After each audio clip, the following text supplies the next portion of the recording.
So, last time in Renascence, you guys have finally sat down, carved out some time to confront Burberry's long-standing affliction. The curse bestowed on him by the rogue god Koron. You guys journeyed to Hallivale. You arranged this rite of heraldic binding, a sort of inverted astral projection into Burberry's soul, where you were tasked with finding some way to constrict the flow of spiritual energy through Burberry's third eye and out into the ether, where Koron has been funneling it to himself. The theory is that if you guys pull that off, Koron will no longer have a pressing reason, to keep this hold on Burberry. His attention, his power will inevitably be needed elsewhere, and he will, in time, release Burberry from this curse, allowing him to be transformed back with the magic of mortals in due time. You guys arrived in the soulscape. You saw Koron's avatar in the distance, silhouetted against the beam of light issuing out of the core of Burberry's soul. You spoke with Fowell, an archetype of sorts that was a sort of a mental construction of Noel from Burberry's mind. And she was able to give you the pitch that maybe if you head down to the memories, a deeper layer of Burberry's soul, you would be able to mold them the same way Burberry seemed to be able to mold this upper layer, the psyche. And Noel teleports you guys down there, aiming for a shared memory that she could visualize. And after reaching the memories, you guys started exploring. You guys poked around various points in time in Burberry's childhood, getting a sense of how this place worked, testing the rules, seeing what you could do, what you couldn't do. And in time, you guys located a massive lake of crystallized memory, this tumultuous region of Burberry's soul that had been very heavily influenced by his meeting with Koron. You witnessed the moment where he first found the pamphlet. You witnessed the moment where he first made contact and took a part of Koron into himself. And you watched the moment where Burberry was split, where Koron lashed out and clove him in twain, as it were. And after that, you guys decided to start pushing things. You went back into some earlier memories. You altered things, and you watched as those memories, upon leaving them and returning to the lake, shifted from being crystallized, solid, locked in, to uncertain, malleable, wavering. And it seemed that as you interacted with more central memories where alterations would have even greater consequences to the memories around them, you watched as your alterations had greater ripple effects, kind of reaching out across the lake, impacting surrounding memories.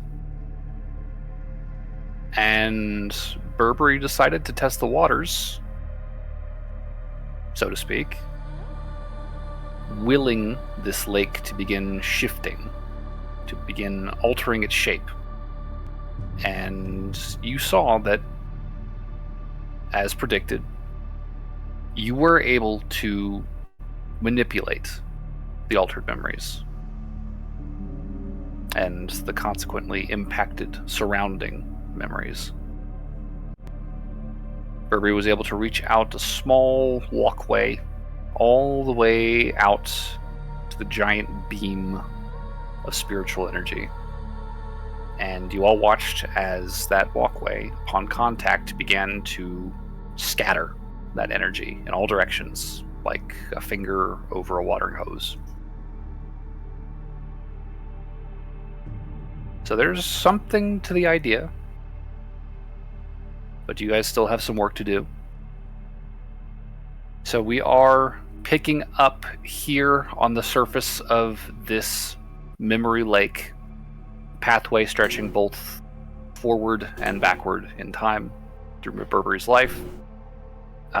You guys have been in Burberry's soul for several hours now. It's kind of hard to say because there's not really any good indication of the passage of time, but it feels like it's been a while.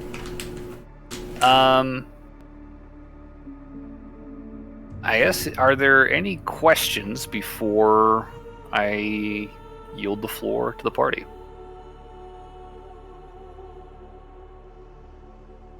I don't have any questions, but couldn't we technically be tracking the passage of time with Burberry's time passage tracking device?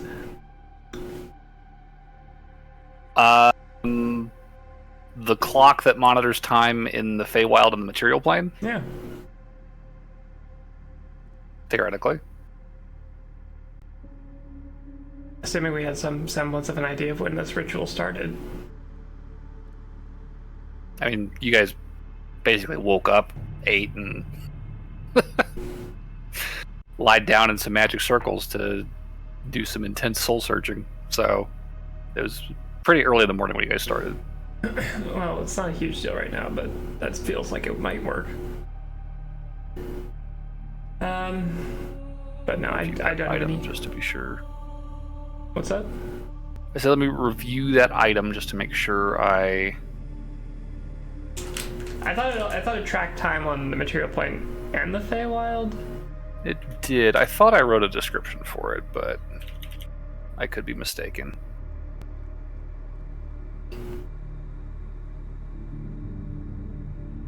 Maybe you put it directly in Burberry's character sheet or something. Actually, that's a good point. It might be a Burberry sheet. What? Burberry said it's a wasp for both. Right. That's what I thought.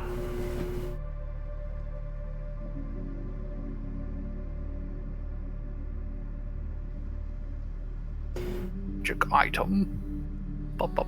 You have so many cloaks, Burberry. Jesus.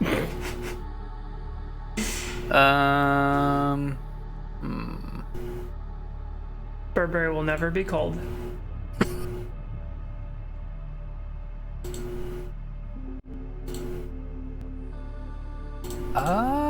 It might not be written in here. I thought you wrote a description for it too at some point, but I thought I did. It does not matter that much at the moment. You know, for the time being, we'll just assume you can see time in the material plane right now. I don't think there's a reason it would be impacted by being here, but...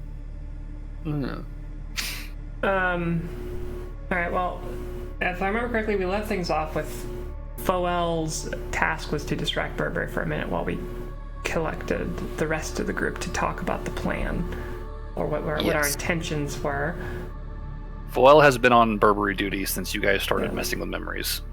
She is to keep him distracted for a minute here. Yes. So, if we have a group huddle going on right now, I suppose. Noelle would pitch. I think I kind of understand what we need to be doing at this point, or at least how to do it. It seems like when we go into these memories and change them, it makes the lake malleable to a degree. And if it's malleable, Burberry can change it with their will. They can change the shape and the position of it. If we do that enough, Burberry could potentially redirect or cut off this energy flow to some degree. And if that happens, Koron will no longer be able to utilize it, right? So, the tricky thing is, it seems like Koron is very, very aware of how much energy is flowing through this thing and if we're trying to mess with it. So, my plan is We have 2 teams. One who is responsible for augmenting memories, and one who is responsible for distracting Koron. I'll distract Koron.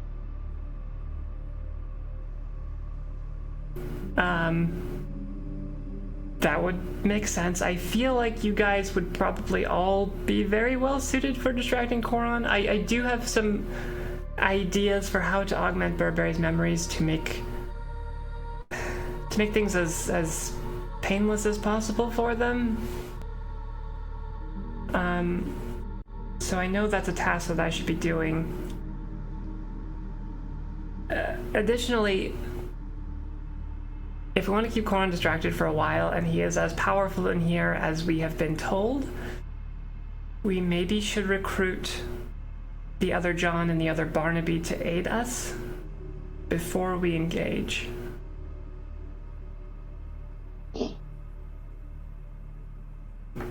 I know that I am certainly in no condition to be fighting right now. I don't know how the rest of you are doing, but I'm kind of low on magic at this point. I've been spending it a lot today. So I would need a long rest if I was to get into any kind of scuffle. I would not be bad if I took a long rest as well. Okay. Good to know. I'm doing just fine, but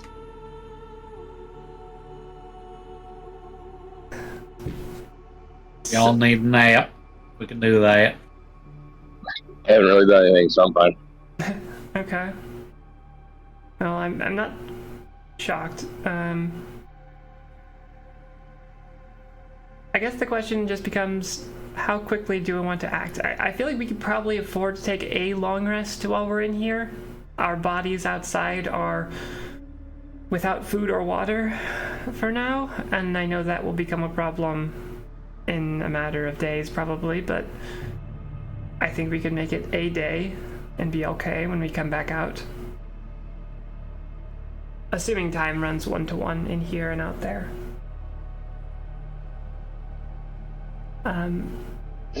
Incidentally, we would need a way to get people back up to the psyche. And if we're going to find other John and other Barnaby, then maybe we'd even need to go to Burr first. I guess the question here is, how long will it take to collect everyone we need to distract Koron properly? And, can we do it in a way where he's not going to spot us doing it? Because right now the only problem we have is we could start the fight right now if we wanted, but we might be a little lower on resources than we would be, and we know how strong he could be. So that's kind of the argument for going up to like the psyche, or even going directly to the Burr planet and seeing if we can find people.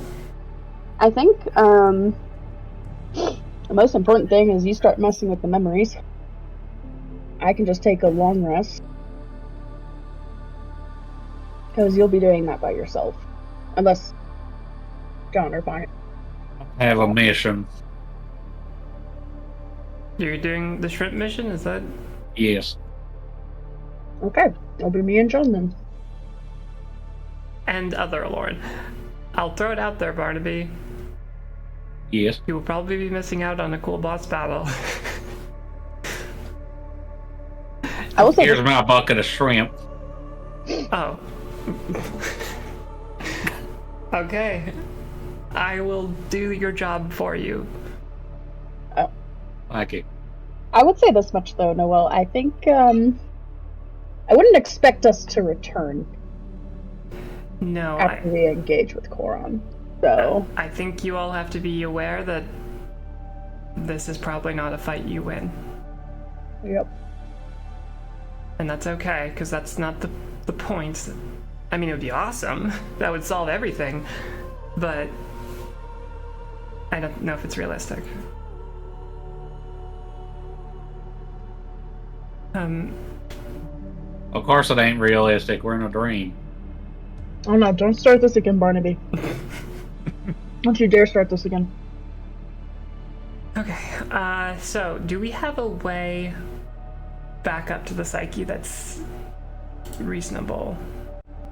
Why would I not bring a bucket of shrimp, Burberry? I think it's pretty fair to say Barnaby always is ready with a bucket of shrimp. Honestly. Is it fresh shrimp? I don't Probably know. not. At this Question point, is it's it- probably shrimp paste. Let's be real. It's been fermenting for God knows how long. It's delicious, is what it is. Thank you. Barnaby's 100-year shrimp paste. Alright, Barnaby, go ahead. do you have popcorn shrimp for me? Horse. That's what I had earlier. Was popcorn, shrimp. Do you have any more? Yes, I'd like some, please. I'll give him some. Thank you.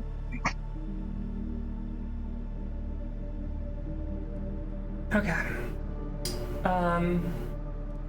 I guess like here's a question for the DM. We are in like kind of a physical-ish space. Like we can. There seems to be a room here. Yeah, I mean, you're walking around. There's some semblance of gravity. Is there any understanding of like how high the ceiling is? Like, could we fly back up to the psyche? Because there's like a cloud cover, right? And if we fly through it, do we just go back up to the Theoretically. top layer? Because we have 2 Alorans. You do.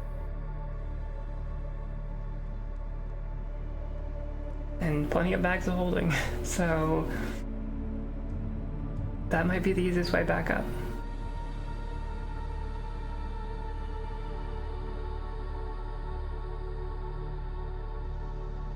Well, I don't hear any objections, so it feels like this is the right plan. I will stay down here. Burberry's gonna have to stay down here too because they need to move the river. I think Foel will probably stay down here as well, just to keep Burberry okay, since it seems like changing memories can hurt them.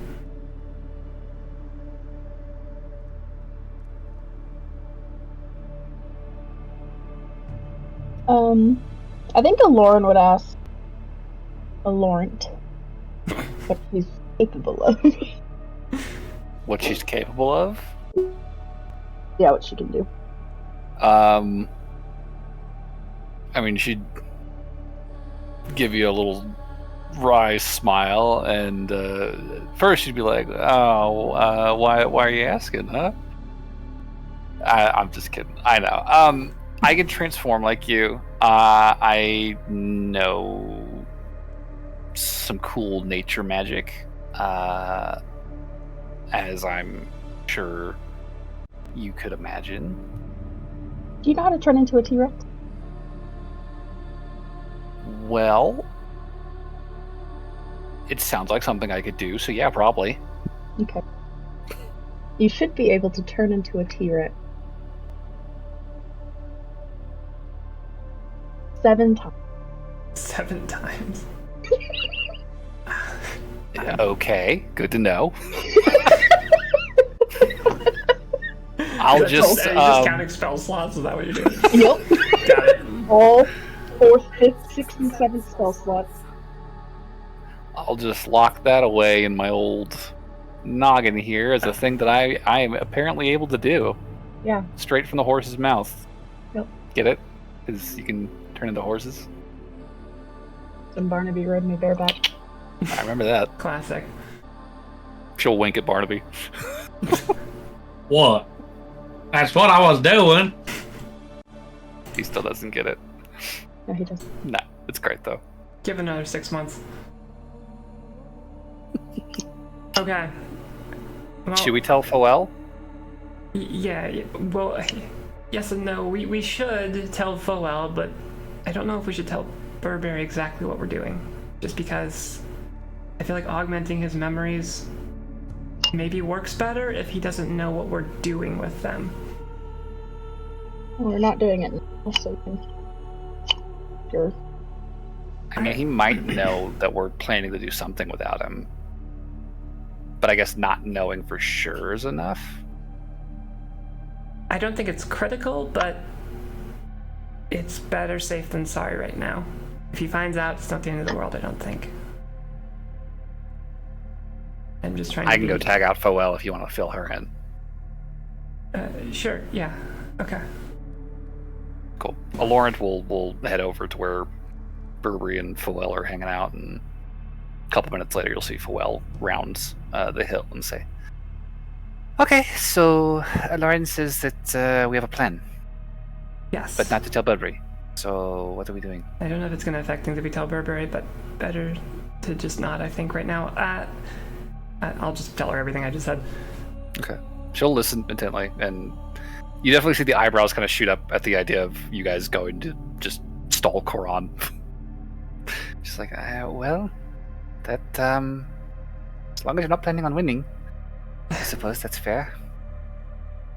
Are you sure you'll be okay by yourself, though, Noah?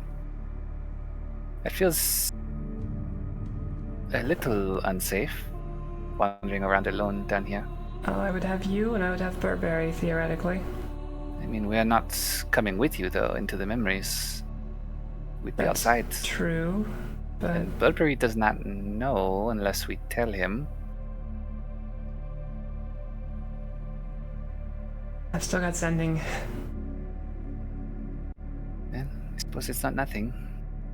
And I'm not sure how many resources Burberry has burned, but I think it's probably less than I have right now. Or, I guess he has more than I have right now, is what I'm trying to say.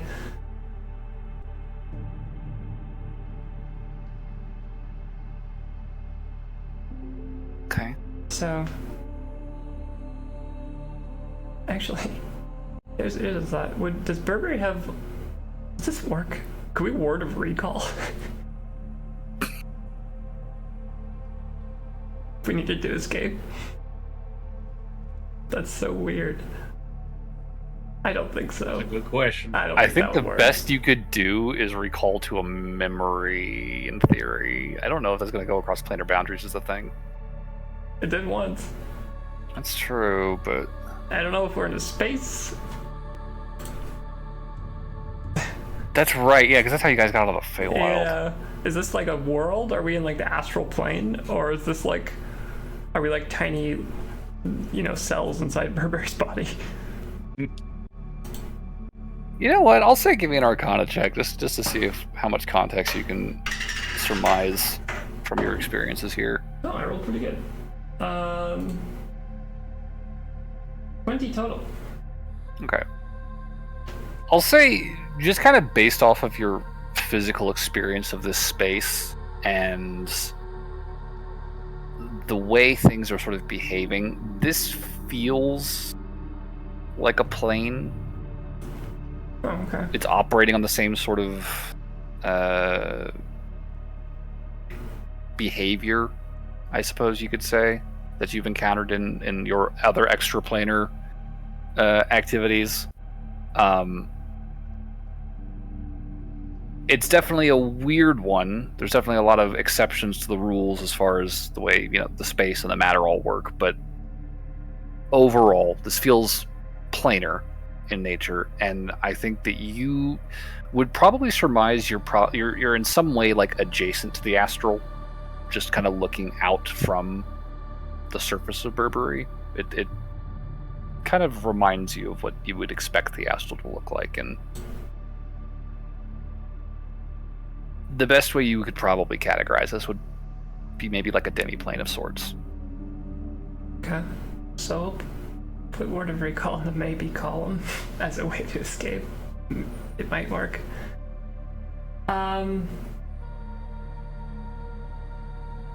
Okay, so any other worries, Foel? Mostly that you're going to be alone and that the rest of you are going to get fucking wrecked, I'm sorry to say.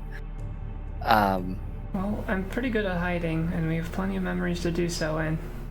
I know, but if something goes wrong in there, and it's just you, it is a little nerve-wracking. Forgive me for saying so. Burberry would be worried. I know. I'm not sure if there's a better way to do this, though.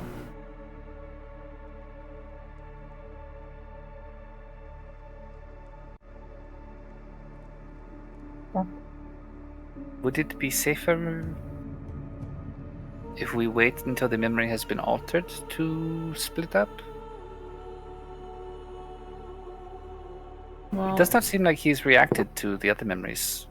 no, he's not reacting to the memories. That's why I think the way to do it would be to make the changes first, and then have Burberry try to move as much river as possible at once.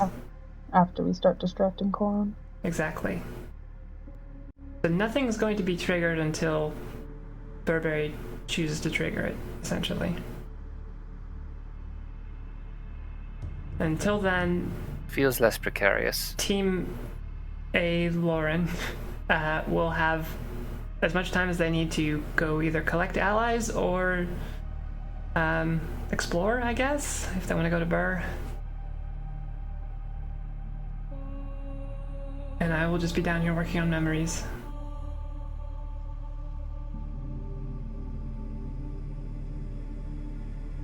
You're sure you're okay alone?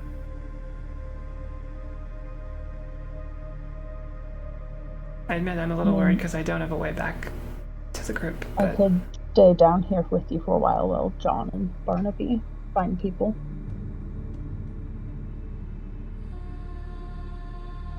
that's true.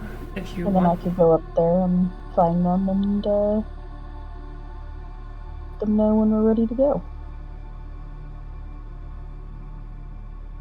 Okay. That feels like the safest way to do this. But I am going to avoid going into memories if possible. That's fair. You want shrimp duty? I don't want to mess with Burberry's. Okay. Burberry doesn't seem to know me very well, so I feel like I shouldn't mess. I mean, I only knew Burberry for a couple weeks longer than you did.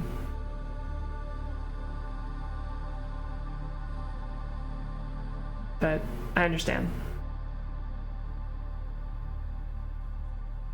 Alright, so I guess Laurent is going to take John Barnaby Adlar up as a bird of some kind. Or I am not leaving this one. Who is she pointing at? Lauren. Actual Lauren. You are not leaving a Lauren? That was the deal, wasn't it? I watch your back and you watch my back.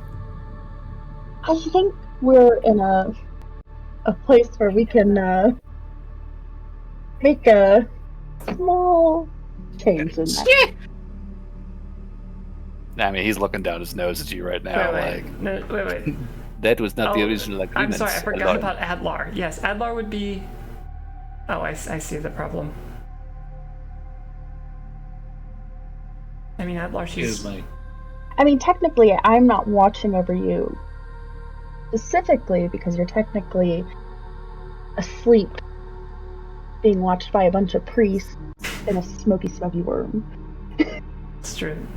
Technically, so are you. But in here, we are looking out for each other's souls. I am worried for your immortal soul, Lauren. Are you not worried for mine? This is getting too sappy, and I'm a poet. Sappy it may be, but I stand by my point. I am here because we are better off keeping an eye on each other than worrying about the other one. I mean, there's nothing much to worry about. Like, if I get squished in here, or you get squished by Koron in here, you just go back to your body. As far as we know. There's like a god up there. We don't know what he's going to do. Well, that's why we're not going to engage until we're all together. Which is good.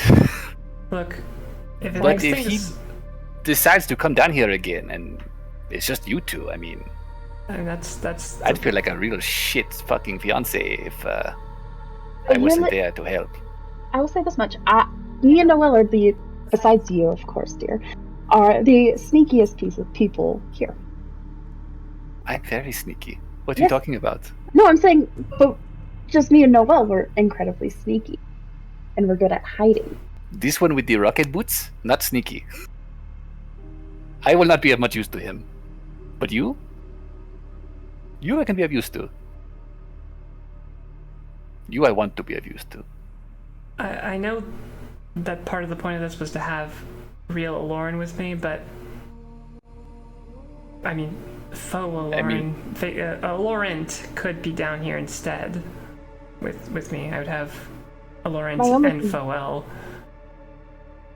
Yeah, I guess my concern with that is Laurent is not very stable unless by Burr, and we're very far from Burr. I mean, she seems capable enough. Well, I'm not saying she's not. Of course she's capable, she's me. I'm Exactly. just saying that from what Faux Noel said, is that Lauren, if she is not by Burberry, she can kind of go in and out.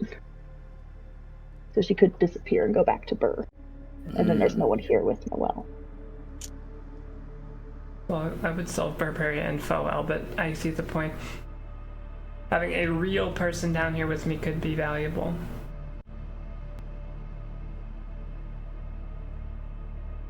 Adlar, I can't stop you if you want to stay down here, but I think If I stay down here, it's even numbers then. Also a good point to make, I think, in this situation. You, me, Lauren, and then Lawrence, John, and Barnaby.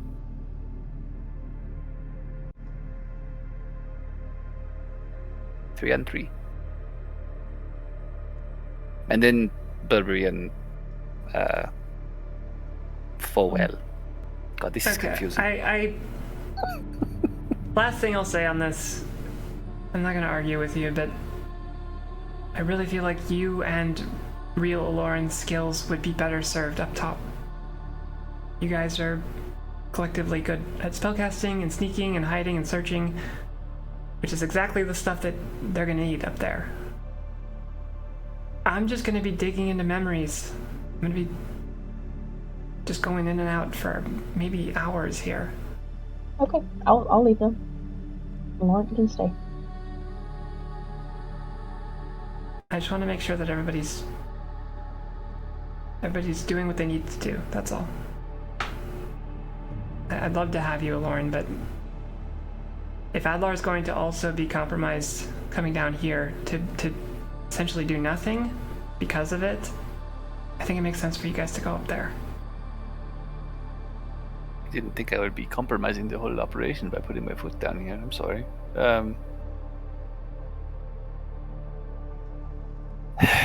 Okay, look, if you really want to stay, then I will go with the boys. But just you are not allowed to snuff it down here if I'm gone. Look, I'm going up there. Lauren is staying. Okay, I mean, that's your call. Does Lauren have my staff?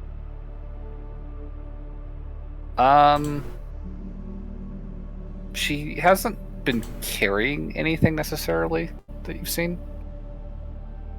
Like I said, she is a wispier sort of spectral being here compared to Foel, who is almost like a perfect one-to-one of the Noel next to you. But she is one of the few beings, I guess, you've seen walking around here outside of memories, which is not nothing.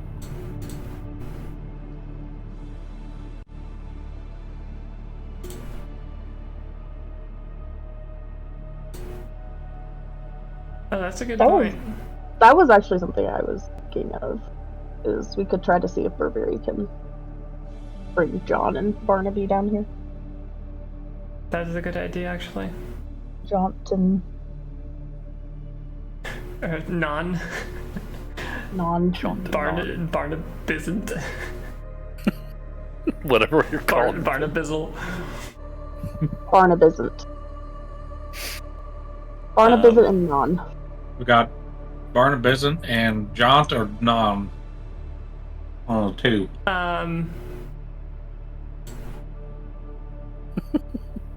It's your character, Cat. I'm not going to tell you to keep your hands off. Okay, I will, we'll pitch this to Burberry. How about, I mean, obviously we can't pitch the whole thing, but we'll say something to the effect of, we are looking for all the help we can get. Do you think you could try to summon the other John and the other Barnaby to aid in our mission? Okay. Presumably Burberry will be on board with that. Given that Cat pitched it, I would hope so. Considering Burberry's probably pitched it. So let me see what a... I would be willing to toss you a bardic inspiration for each of these, by the way. Alright. Was that D10? D10 on top of, I think it was a charisma check. Yep. Last time. That is a 15. I guess, who was the first one we were trying to summon? John. I John, guess. Yeah. Burberry's trying. You can definitely tell he's exerting himself, but there's what looks like the beginnings of some level of fatigue starting to set in. The John persona archetype is not manifesting. You can see like rippling in the memories. Something is trying to happen, but it's just not quite enough of a pull. Try Barnaby. Barnaby with another bardic inspiration. Yep. Okay. Okay. That's a 20. What is that? 22, I think. Okay. 14 plus 8. That's 22. Yes. This one goes a little bit easier, and you do see the rippling kind of emanating more, and much as Alorant did, you watch as this spectral figure, towering, broad-shouldered, largely faceless behind this graded helmet, rises up out of the crystal lake. And as they set foot down, you can tell that this figure is probably like a good foot taller than the actual Barnaby. They are somewhat more insubstantial than a Lauren, more translucent. But you can still make out like the contours of their shape. You can see, the gun across the back. You can see a fishing pole kind of like held against a shoulder as the helmet kind of cocks its head. And you hear this kind of tinny, echoey voice from inside this ghostly helmet saying, "Now why'd you go and call me all the way down here for? Ain't no fishing down here." I'll say, heavens, do I sound like that? He looks around, he's like, More or "Oh, less. wow. That's me over there."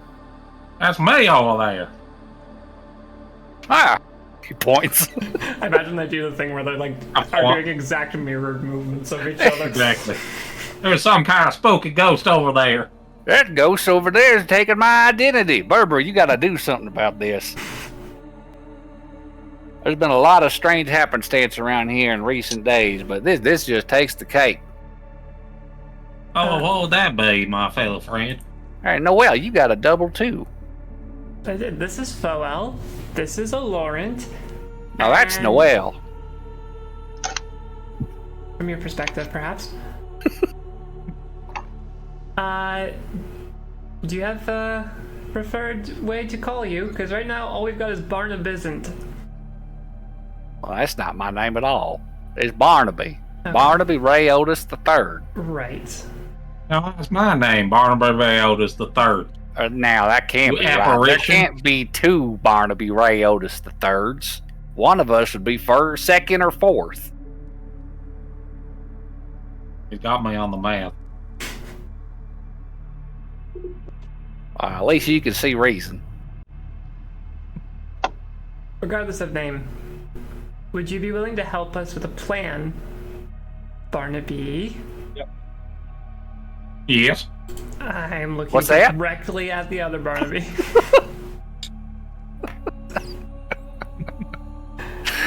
The real Barnaby just slides into frame. Just meets my gaze. You said my name. Just 1 second. Pretend I'm not saying your name. All right. Other That's gonna Barnaby. be hard.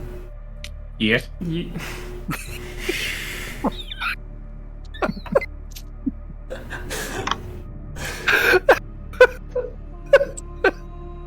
I can't win. I'm entrusting my life to these people.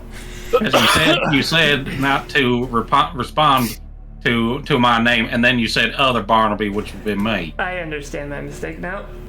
I'll try not to make it again. Barnaby! Yes. Yes. I couldn't resist that one. Alright. Are you willing to help us? We need to distract Coron for a while we try to fix Barnaby's... Oh my god, I've said Barnaby too many times. We try to fix Burberry's soul. Well, now that sounds like a suicide mission. John's done fought that feller like 20 times now. He gets the boot every time. It don't go well for him. Well, thankfully the goal isn't necessarily to win, it's just to distract him while we try and come up with another way to affect the situation. You should start up a boat barn with all them boots.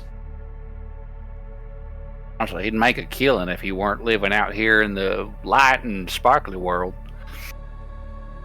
Shame. Gonna need you to focus for a second here. Right, sorry. You... All right. Are you willing to help us? Well, I mean, I'm always happy to help Burberry and friends. Okay. Y'all like family. That's very sweet. It's a good family.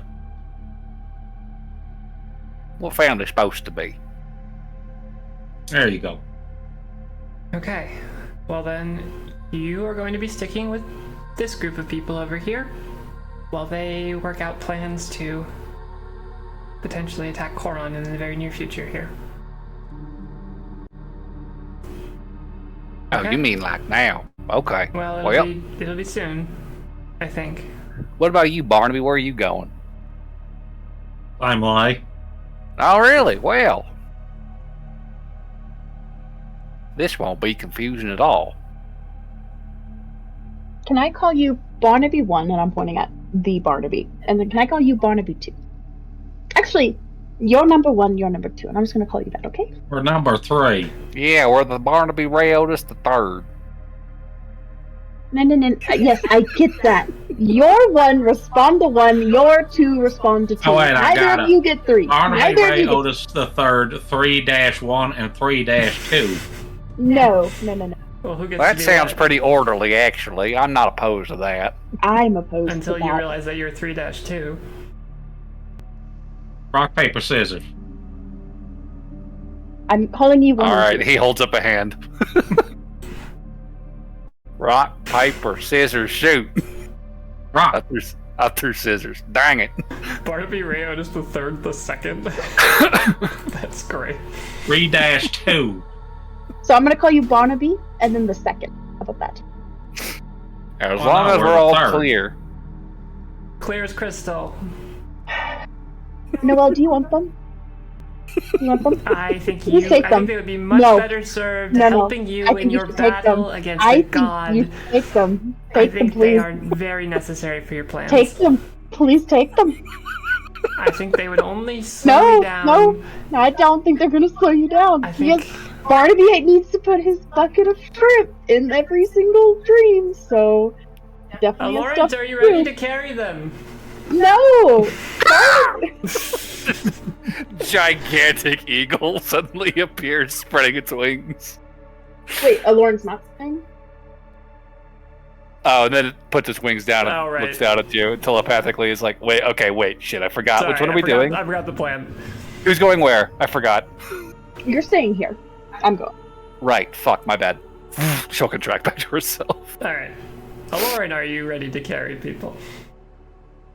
I still wanted to get a long rest, so I had all my... I mean, you guys could do that. You don't have to go fight right now. You know. I guess you could just do that down here. I'm a little worried about that pirate ship. I'm gonna ask Burberry where John usually hangs out. Or Fox Noah. Where Burberry? You're gonna ask I suppose Foa would be the better. Yeah, Foa. There it is, sorry. Well, John tends to be on the move quite a lot. He is usually trying to convince one or the other of us to come with him for another run at the big guy. So, so if we just start fighting him, he'll probably show up, right? honestly, he might. Probably. Okay, cool. Alright, then let's,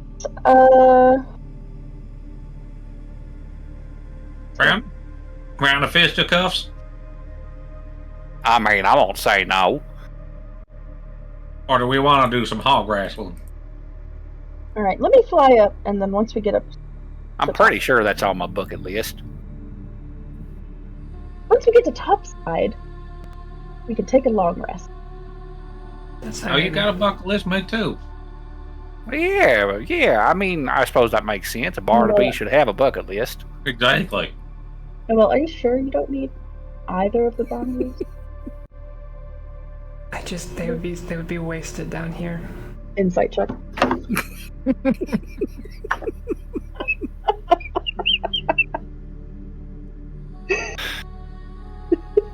I feel like that's the truth. It's a 16 plus 9. So 25. I guess I'll roll persuasion. I'm not trying to deceive necessarily. Okay. Yeah, he actually beat me. She's being a little cheeky. I feel like she narrows her eyes at you. She's like, okay. Mm-hmm. Let's go.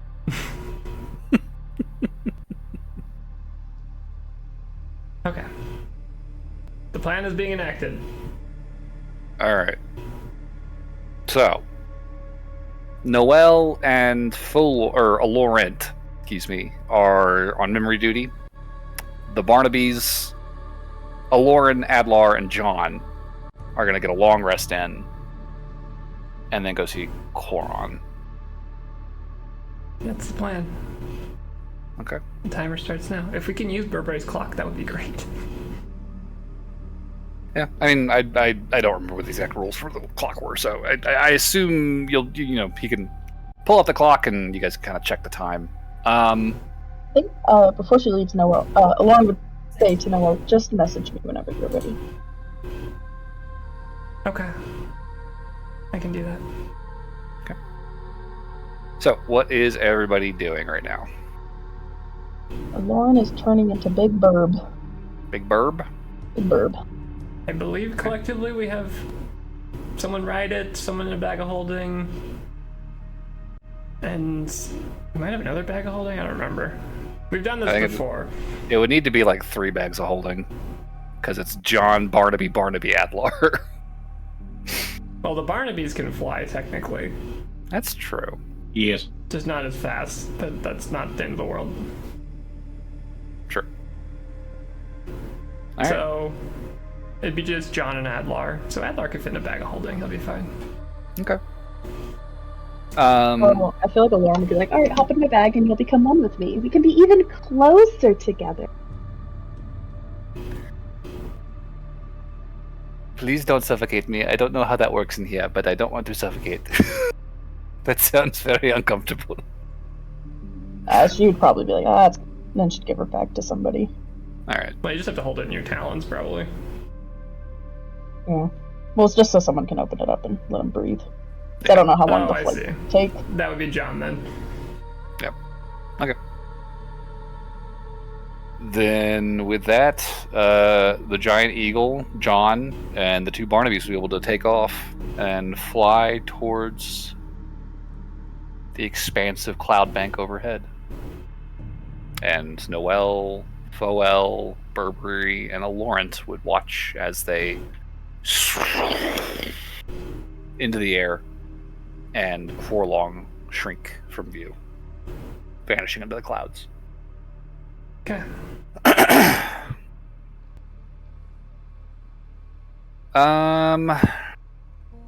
What's all on your bucket list? Well, there was something about wrestling a president's daughter. There was... Yeah, I got that one. Yeah, getting crowned king, I think. Oh, you're going for some real gold there. Yeah, I was going to fist fight a crocodile at one point. I don't remember if I did that or not. Oh, that one I think you remember. Yeah, I was going to break bad, too, if I recall correctly. It was going to found me a little drug empire. What? That was just kind of like a long-term thing, though. Wait a second. I'm just kidding. You should see the look on your face, though. Oh, you got me. It's just like that non-stop chuckling behind the Lord as she's flying away. Just too.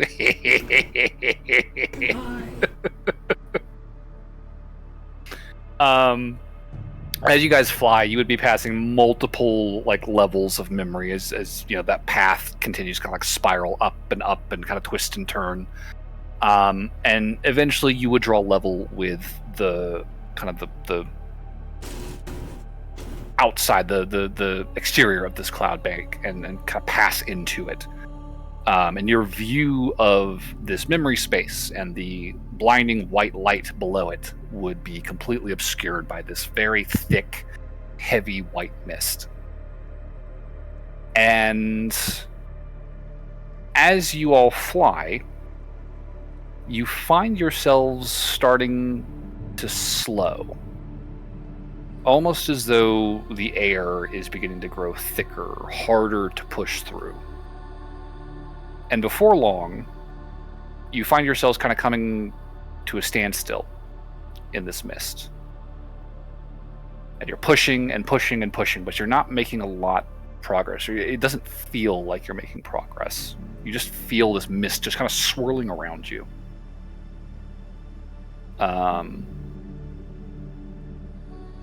Barnaby 3-2 will pipe up and say, I hate to be a downer, but I feel like maybe this isn't working as well as we were hoping it would.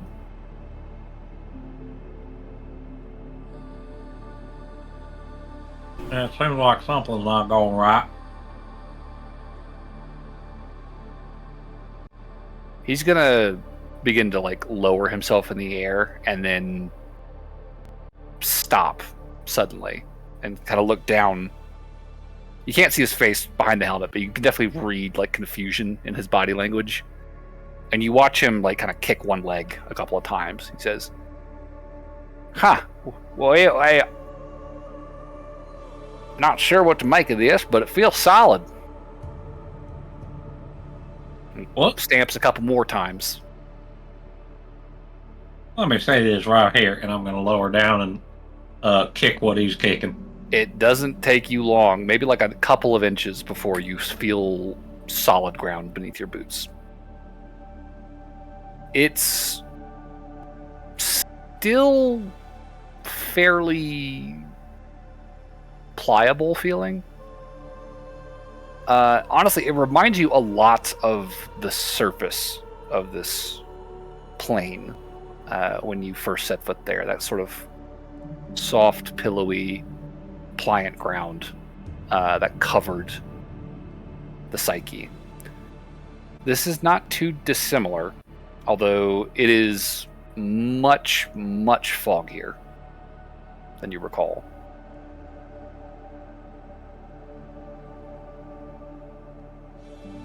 Huh.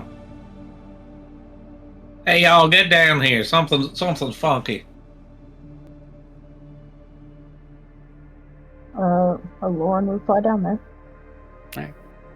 Yeah, I mean, you stop flapping your wings and begin to glide down, and you drop maybe a couple of inches before you feel ground beneath your talons. It's like this surface, whatever it is, rushed up behind you and is now blocking your way back down. And you're now standing on solid grounds in this misty, foggy expanse. And Barnaby 3-2 will chime in and say, "Oh yeah. You know, actually, I think this is right. I think that's what's supposed to happen. I don't come this way much. There's not much fishing down there. But if I recall correctly, I think we're somewhere in Burberry's subconscious." And as he says that, you feel this kind of gust of wind kind of billow across the party, and there's kind of a break in the mist ahead of you. And it's like looking out over a mountain range just before dawn. There are these distant silhouettes of landforms, hills, valleys. You see this expanse wreathed in fog, kind of reaching out. And it remains cloudy overhead and cloudy at your feet.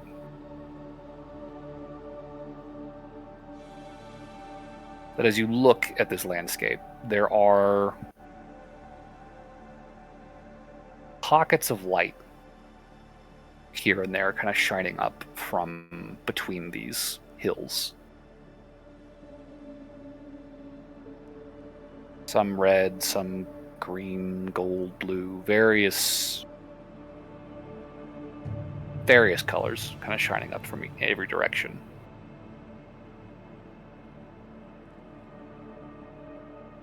And Barnaby 3-2 will say, "I think we might got a couple directions we could head.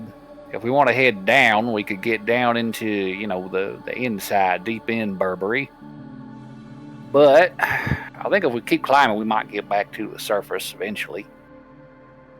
I think we just need to keep climbing.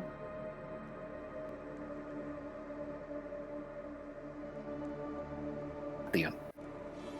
Man, this is messing with my head. To go down, we gotta go up. No, I think we keep going up, but I'm not sure flying's going to get us much further.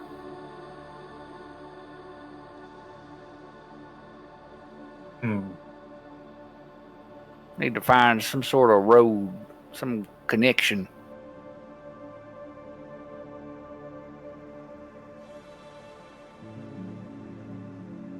Also, I'm not sure what part of Burberry we're in, Burr or Barry.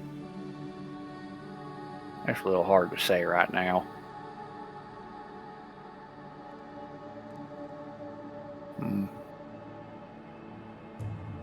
Oh well. Who's leading? Guess I will. Okay. Man, I guess I'll follow the birds. That's how I've been doing it. Fair enough. Adlar at this point, I think, is going to hop out and ask, so should I hop out of here now? I feel like maybe... No, go back in the back.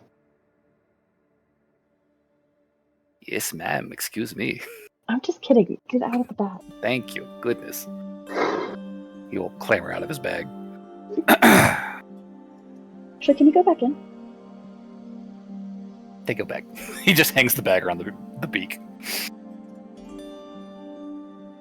And yeah, I guess If there's supposed to be like a road we're looking for, I think Alorn would kind of fly up and tell people to wait for a second and see if she can find sort of path. Okay.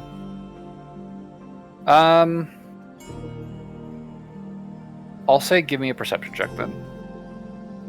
Totally not good at this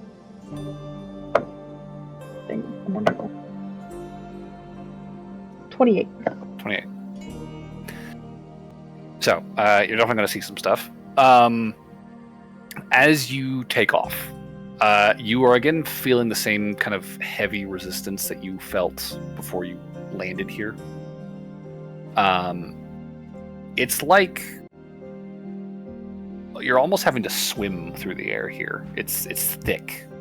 There's a viscousness here that is very unpleasant to move through in this fashion.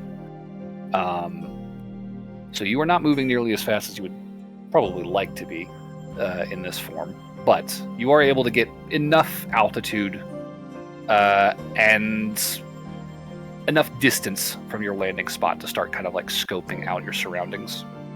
Although, as you fly, it becomes very apparent that this fog is a problem for visibility, and there is definitely a risk of flying too far away from the party and losing track of them in that fog if you do get out of sight. So, in the interest of not losing them immediately, what you see on this first strafe,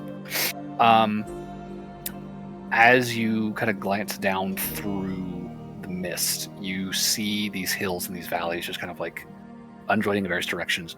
You can see almost what looked like trees kind of growing out of the ground here, but there's the same kind of milky white substance that everything else in this space is made out of. Did I see trees on the surface? No, none. It was an open expanse on the surface. But cutting through the trees are a wide variety of pathways. You can see like just this mismatched network of trails, kind of like rivers almost, that kind of cut through the forest, the valleys, along the ridges of the mountains here. And at various places, as you saw from your vantage point on the ground, you can see this sort of pooling of light. There doesn't seem to be a source to it, but there's definitely points at various places throughout this space where the milky white gives way to a pastel blue, or this sort of creeping red, or a very calming, soothing green color. And they kind of emanate this kind of aura up into the sky that is pretty notable, even through the mist.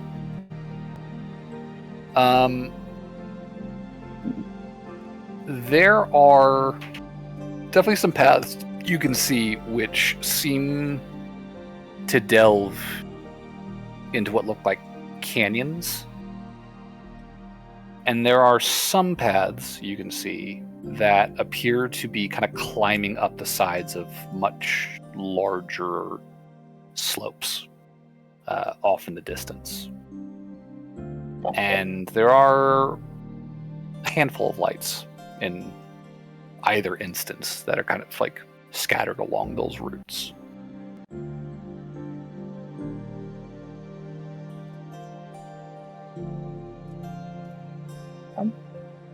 And I think the last thing that you would note on a 28,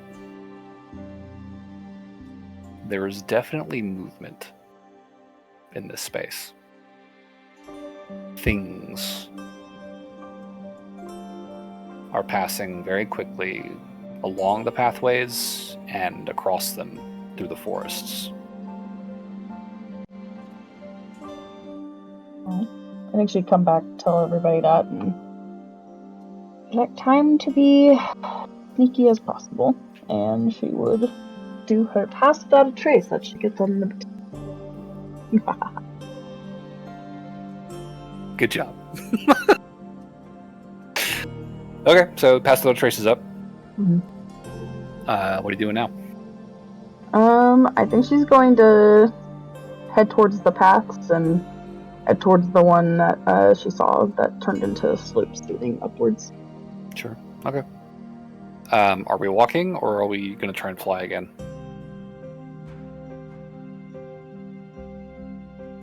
I think she still has. Well, she has her animal shape for a while. I think she'd try to fly. Okay. Then I will ask the party.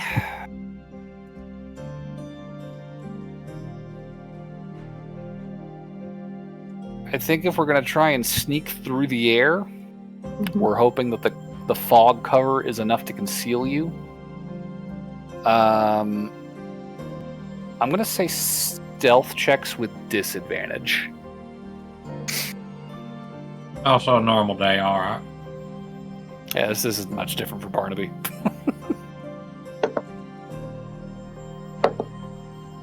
On a 2. She rolled really well. God damn.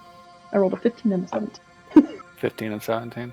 So I just don't know the stealth or any.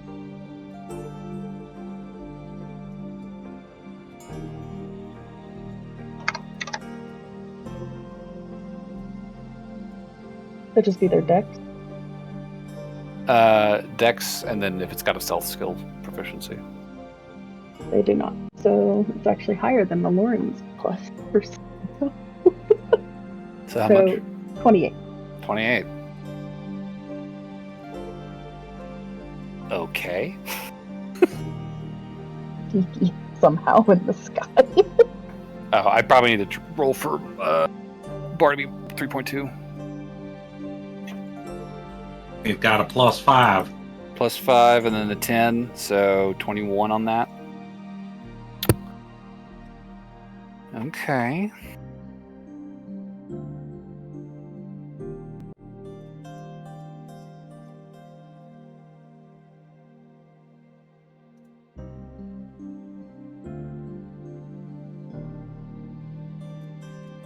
Okay. I think with that, you guys take off from your spots. You do your best to kind of keep some amount of this mist between you and the ground, and take off after Aloran in the direction of those steepest slopes that kind of reach up into the clouds and vanish there. And as you fly, Aloran, with your very keen perception, you definitely note there are shadows kind of flitting about in the mist below you. But you are careful and quiet, and you are not disturbed on this flight. Over the next half an hour-ish, you guys cross this expanse before you see this slope beginning to kind of like rise up to meet you. And as you do, you can see that there is definitely like a kind of a golden light up towards the edge of where this slope meets the thickest part of the cloud overhead, where it's completely just opaque overhead.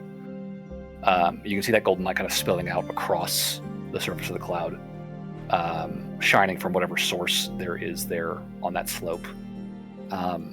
It looks like there is some sort of a path that leads up to it. And beyond that, it looks as though this space just kind of is enveloped in like thick, impenetrable mist on either side of it. Like you're kind of coming to like a point almost in the space here. And I'd say drawing close enough to it, what you see appears to be a path in the woods leading up to a gate. There is a very large stone-ish structure. Not honestly too dissimilar from the sort of gate you saw around Highwater back in the Feywild, Barnaby and John. Very large, ornate, very smooth stonework. And you see all around the gate, kind of on the ground, and in little turrets that are sort of protruding out from either side of this large passage. There's a number of figures standing about. Somewhat similar to Barnaby the 3rd-2. Largely translucent, but with enough physicality that you can kind of make out a silhouette of this dragonborn shape in each of them. Every one of them has the same sort of silhouette of this dragonborn. Some of them are carrying spears and shields. Others are carrying staves. All of them garbed in somewhat familiar-looking conclave robes.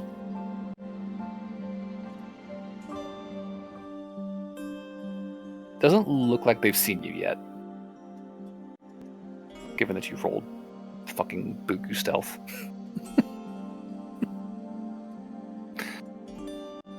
What do you want to do?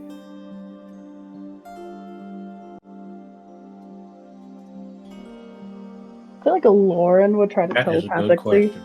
just ask, like, are you friendly? Are you going to ask them?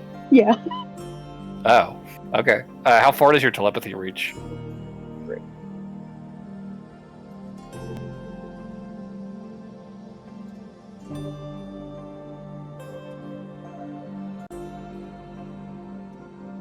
$60. 60 feet. Okay. You would have to get close enough for them to see you, I think, for you to telepathy them, unless you wanted to land in the woods and approach from there.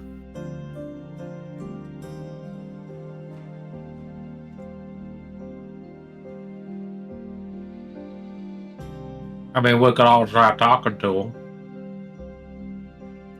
them. Here, though. Neither of our talkers are here. I'm Yeah. not having a talk. What you talking about? Oh, no. I will do the talking. With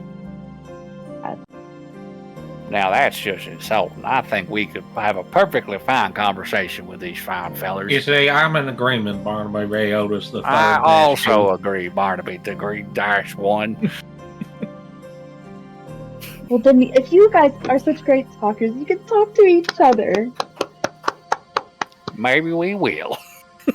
You know, that's a good point I hadn't thought about. What was the other items on your bucket list? Well, let me see here. I had Hey, Lauren is going to drop down in the woods, get Adlar out of the bag, and be like, I'll and then just... she, Adlar, and John would be walking towards this I think gate. everybody could walk towards them. Okay. Do they look like the Burberry that we saw? They do have a certain resemblance to Burberry, for sure. I feel like she'd just probably be like, hello, Burberry. Yeah, as you're kind of stepping out of the woods towards the gate and you kind of call out to them, several of them definitely kind of startle and kind of like ready the shields and spears, kind of hold the stabs up and say, oh, excuse me, but who's out there? It's a Lauren, and Adlar, and John, and 2 Barnaby. Howdy. And the Burberrys all kind of relax at once as it's like, oh, a Lauren, it's good to... Wait a moment. One of them kind of squints at you and says, "You don't look like you're from around here. No. Neither do you, or you. Hello, Barnaby." They Hello. wave to the ghostly Barnaby, who, at the same time that your Barnaby says hello, he's like, "Oh, hello, Barbary." And he'll just kind of lean into Barnaby and be like, "I forgot they keep a checkpoint, keep the unconscious in check down here. You gotta go through a whole search procedure before you get back up to the surface." He's real I suppose they got smart. their reasons. Yeah, I think we must be heading up to Burr. There's a real strong filter in place here. The Burberrys kind of very cautiously approach you, Aloran, and they say, "How did you get down here? I don't recall ever seeing you." We used magic to get down here. Oh, Magic, Well. we flew up here. And then we flew back. that is well, that's a little precarious, don't you think? Who knows what you could have happened using magic down here? Frankly, I'm not actually sure what would happen. Do you? And all of them just start at once, just kind of like a gesturing amongst themselves. Like, I mean, it could have been. They remember things. One of them will just kind of like to kind of quiet down the rabble, and he will say, "Suppose that what you're saying is indeed the case. Why are you heading back up?" Oh, we're gonna go distract Coron. Oh, no. There's a whole mess of just, "Oh, no," from all of the guards here. It's like, "Oh, you can't possibly think you'll do that. You'll get killed." Oh no, we'll be fine. We know what we're getting ourselves up. I'm sorry. I don't think you understand. I can't, in good conscience, let my friends, or facsimiles of my friends that's intruded by magic, all the way up, fight. Just no. Fighting Coron is a terrible idea. But we're your friends and we're here to help you. So that is what we're going to go do. Lauren. And he can't technically hurt us because we're not really here. We'll just get shunted back into our real bodies. We'll be fine. I think I heard something about them doing some sort of ritual outside. I thought I heard something about a ritual too. Yes, and there's some more murmuring before the lead Burberry again clears his throat to kind of quiet this all down. And just, Lauren, we don't want to hurt you, any of you really. Why, that would be absurd. The weapons are for dark thoughts and unsavory impulses, that sort of thing. Oh, like doing drugs. Yes. How do the drugs form in here? Do they just like come out as like giant little weed plants? Everything gets very, very messy. I wish it was so cartoonish. Oh. No. Gosh, I suppose if you did want to get to the surface, you'd probably just go talk to Burr anyways.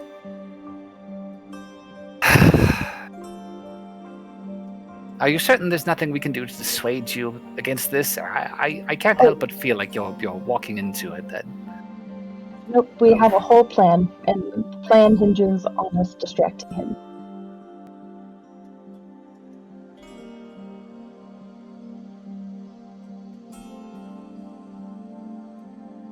I'm going to say give me a persuasion check at this point. I'm using my inspo. That was a nat one. Oh, that's bad. Yeah.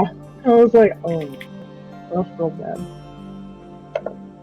Oh, there we go. 25. The Burberries are all looking amongst each other. Like, there's a lot of just murmured conversation. You just hear his voice echoed repeatedly throughout all of these little iterations of himself. And the lead Burberry just kind of sighs and says, I suppose there's no real helping it. You will try, at least, not to get yourselves killed immediately. I would hate for something terrible to happen to you just because you were trying to help me. I can turn into a T-Rex 7 times.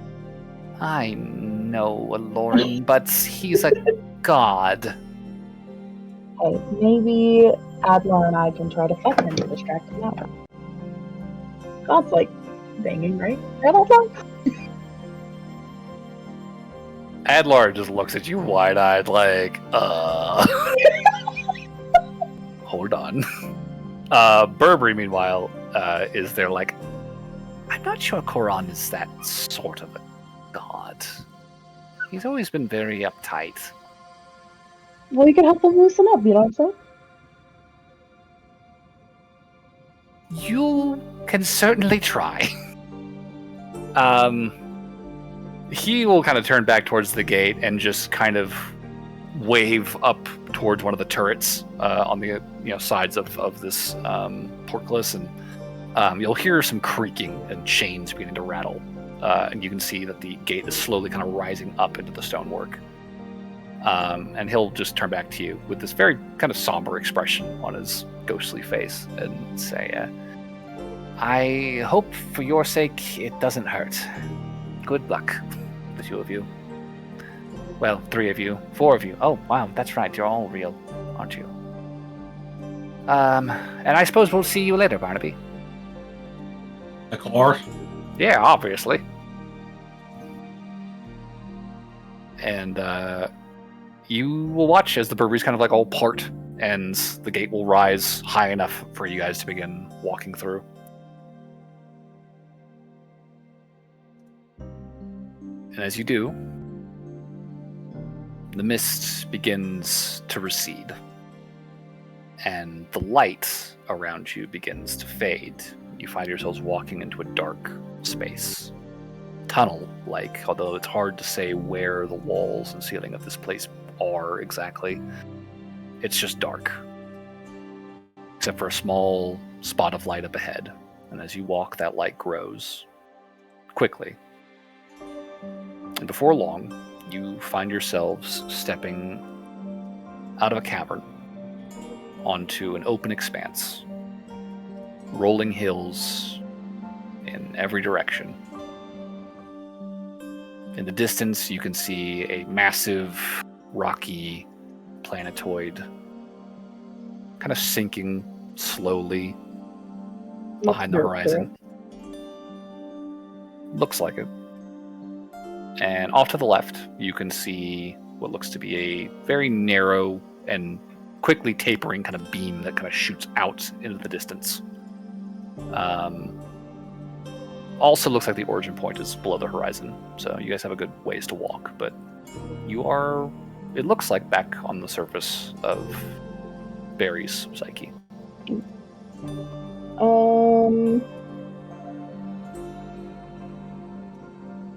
So, and do we see Koron's figure anywhere? You don't see Koron from here. Judging from the angle that you're looking at the beam, it looks like he would probably be, like, over the horizon after a certain distance.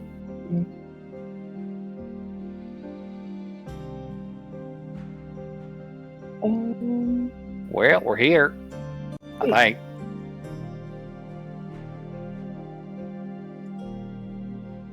Now, if we survive all these, I can show you my favorite fishing spot. It's over that way. And he points in like the exact opposite direction of the beam. Now that is a good thing that I want to hear here. All right. I think that would be a much better use of all of our time, frankly. I would agree, but... fishing's good for the soul. Mm-hmm. I can just fish and get them to come to me. Oh, not these fish. Oh, you got the fish that ain't going to be lured in by her? Well, when's a fish not a fish? That's a good point. I don't know. Here, of all places, I think it's not really fish, but it's still basically fishing. As long as you're casting your net, that's what matters. That's the only thing. Barnaby the third -2 just keeps jabbering with the real Barnaby. It's just a feedback loop. They don't stop. Any thoughts or plans here? Or are we still thinking? I could switch back to Noelle if you want some time. Yeah, switch back to Noelle. Yeah, I need some thinking. All right. So, while most of the party flies upward towards what will eventually turn out to be Burberry's subconscious, Noelle, you are standing on the surface of this memory lake with Laurent, Foel, and Burberry. Foel will just kind of watch the others leave before turning back to Burberry and getting wrapped up in a conversation with him. And she'll, at some point in that conversation, kind of shoot you a look like, I've got him, you know. Good work. Laurent will just kind of nod to you and follow your lead. All right. So where are we heading? Pretty perceptive, so while I'm doing I this, think so. keep an eye out for that scary-looking ship and any other potential threats. She has a +14 in advantage. +4. Oh, you have advantage? Mm-hmm. Oh, that's good. I rolled a nat 1 on the first one. Looking good. Is it another 2 nat one? 1s. Yes. She's over here like can do as she is rummaging through a bag for a bottle or something. Let me just get my where did I put it? And she's definitely distracted for the moment. Okay. What are you doing? So, Noelle is going to traipse back to. This is all going to be really weird because I'm just kind of going off the flying by the seat of my pants, as it were. Sure. But here's the overall plan. Have been thinking about this. So, Noelle wants to augment these memories in a way that will essentially give Burberry 2 versions of his time studying Koran, essentially. Because what you said last time was, when I edited that memory, it seemed like there were kind of 2 competing versions of the sort of residual memories that broke off of it. It was like, there was one where he knew he got the book, and there was one where he didn't know where the book came from, essentially. Yeah, to clarify, it looked as though after altering one memory, the adjacent memories that were kind of like, dependent on that one to make sense, those memories were kind of oscillating, like you said. Like, you had the one memory that played out as it did, as Burberry actually remembered it. And then you have this sort of alternate memory kind of phasing in and out through the crystal that you could see, that what looked as though it was an attempt to kind of rationalize what maybe should have happened, right, given the changes you made to the preceding memories.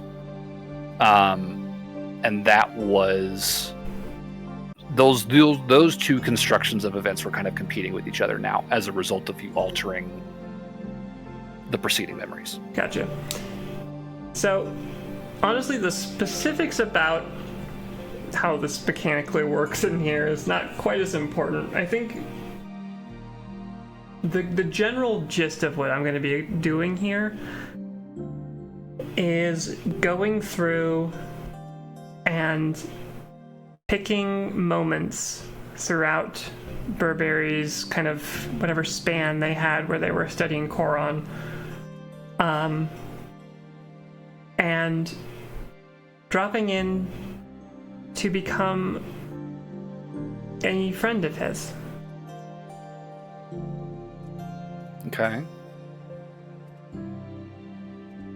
And who is this friend? Just so that we have a picture of what's being altered here.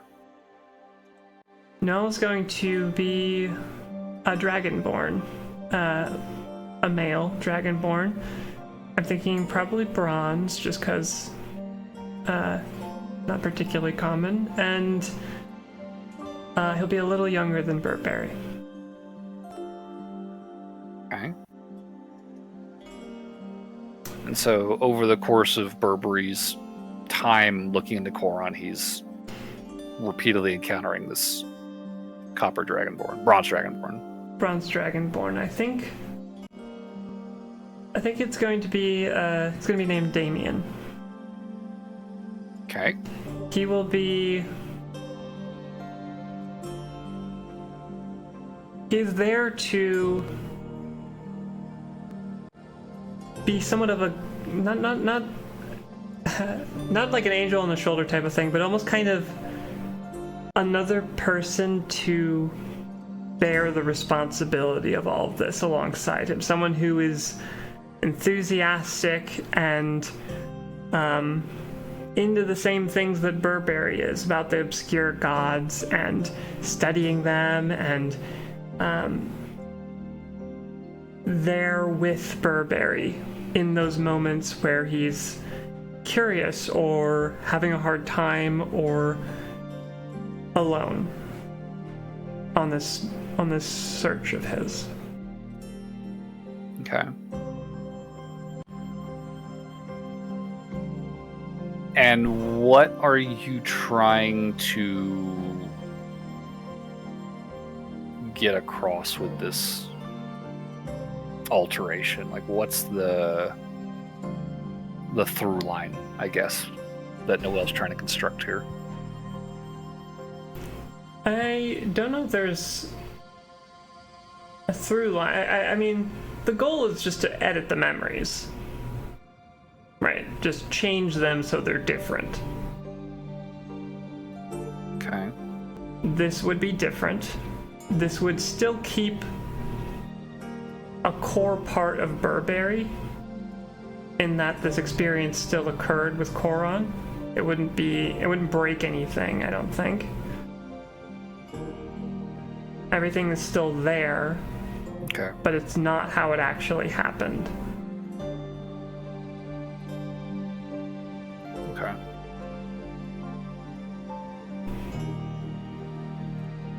So I don't think it necessarily requires a check, because that's not a hard thing to do once you start kind of interacting with memories intentionally, right? You just kind of get to act in them. That's not a rule check to do it. And in the interest of not having to play out 20 scenes of Noel kind of dipping in and interacting with Burberry in some moment or other, I think what you'll see as you do this, we'll say Noel is going in kind of roughly chronological order. Yeah, I'd just be going up the spiral. Yeah. This is all mostly taking place in that lake, right? Yeah. After the memory where Burberry splits, there's that contraction where he's like fleeing the conclave and he's like isolating himself, and the memories begin to like. Yeah. Well, as far as we established last time, there was like a 2 or several month period where Burberry found the booklet of Koron, studied, practiced, realized his situation, and then defied Koron. There was a chunk of time, and I think that's going to be where I largely am focusing. And so this is like after the observatory. I mean, it would be before the observatory, technically.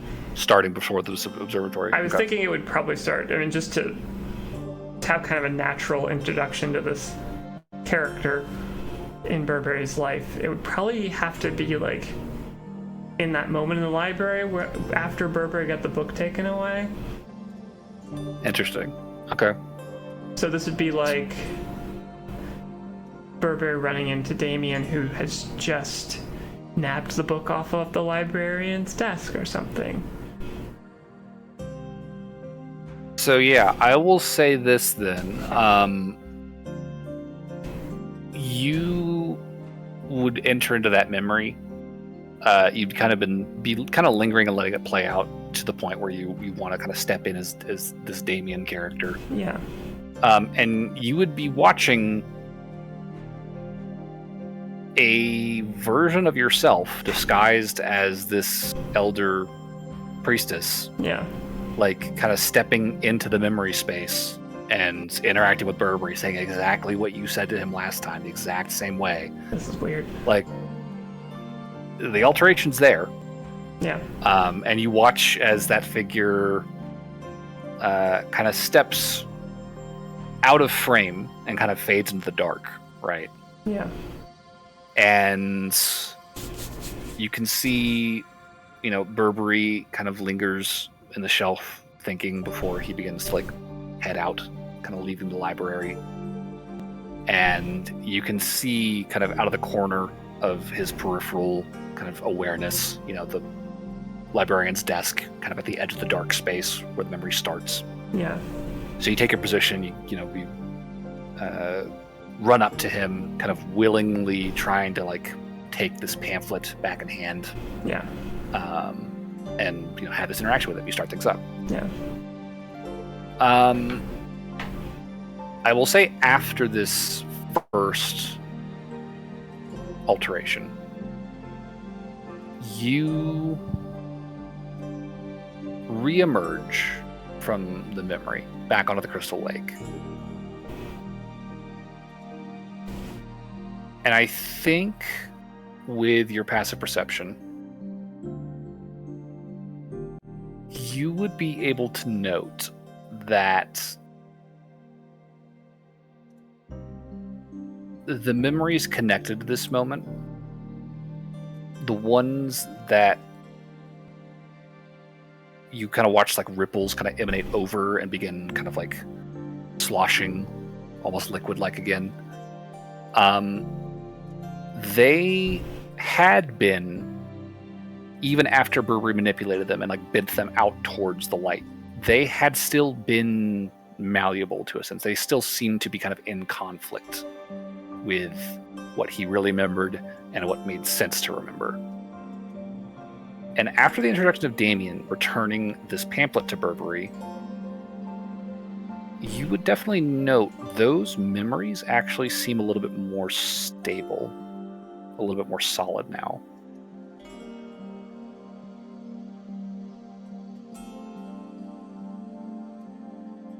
And I think you would be able to put together that just off of this first alteration, it looks as though introducing some way to return the pamphlet to Burberry reduced the amount of conflict between the following memories, where he had the pamphlet despite remembering losing it to this headmaster. Right. Because as you kind of walk over to look at that, you definitely see those the original memories kind of much more solid, kind of playing out beneath your feet much more consistently, and only occasionally a wash of some alternate construction of that memory being visible for a moment or two at a time. So it seems like it's less about changing it and more about just causing incongruence.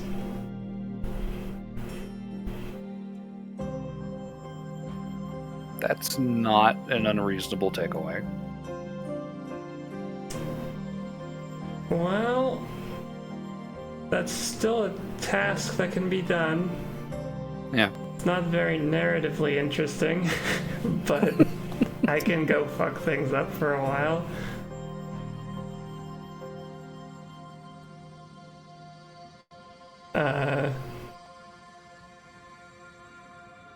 If the goal is to just make everything not make sense, that I can do.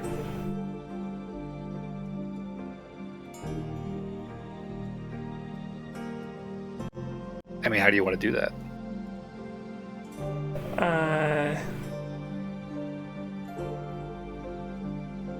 I suppose I'd try and pick out key points that I can find of Burberry's story, like, whatever night they first spoke to Koron, and try and set them off course. Make it so that they never could even get into the hall to go converse with Koron. Stop that from happening entirely. So you'd go into the observatory in memory and lock the door on him. Yeah. Stuff like that. I mean, Okay. Making him incongruence is the easiest part of this.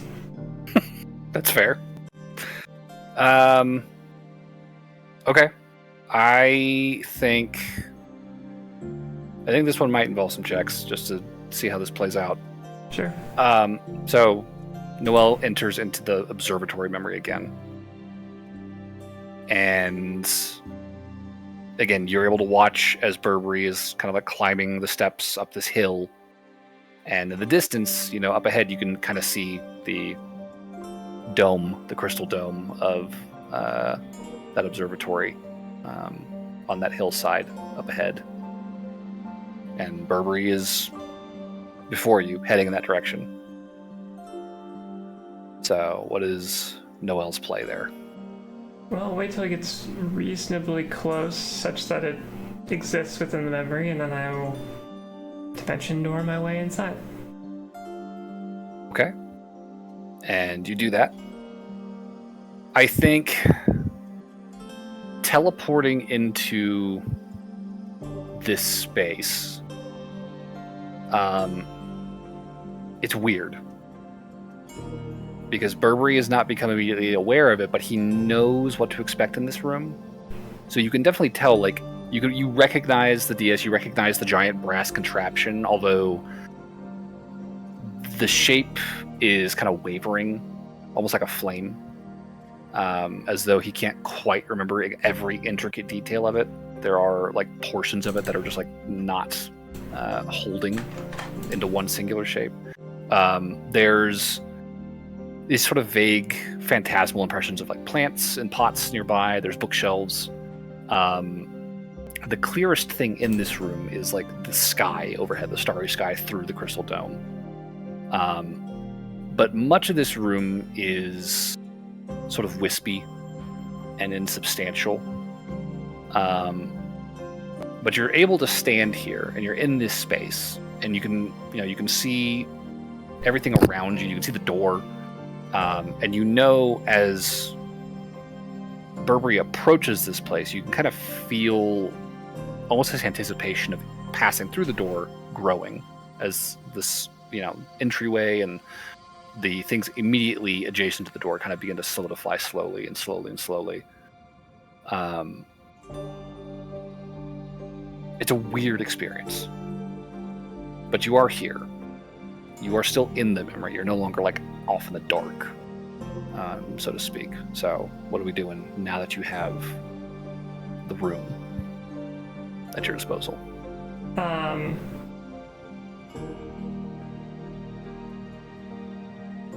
I think I would probably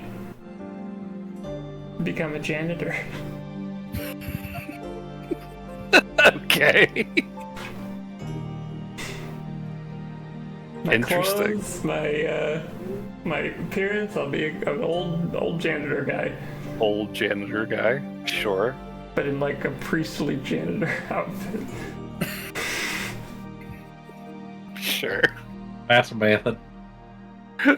I'll say give me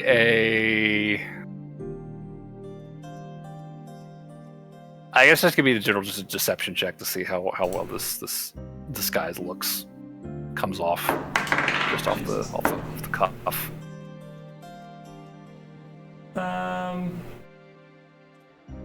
28.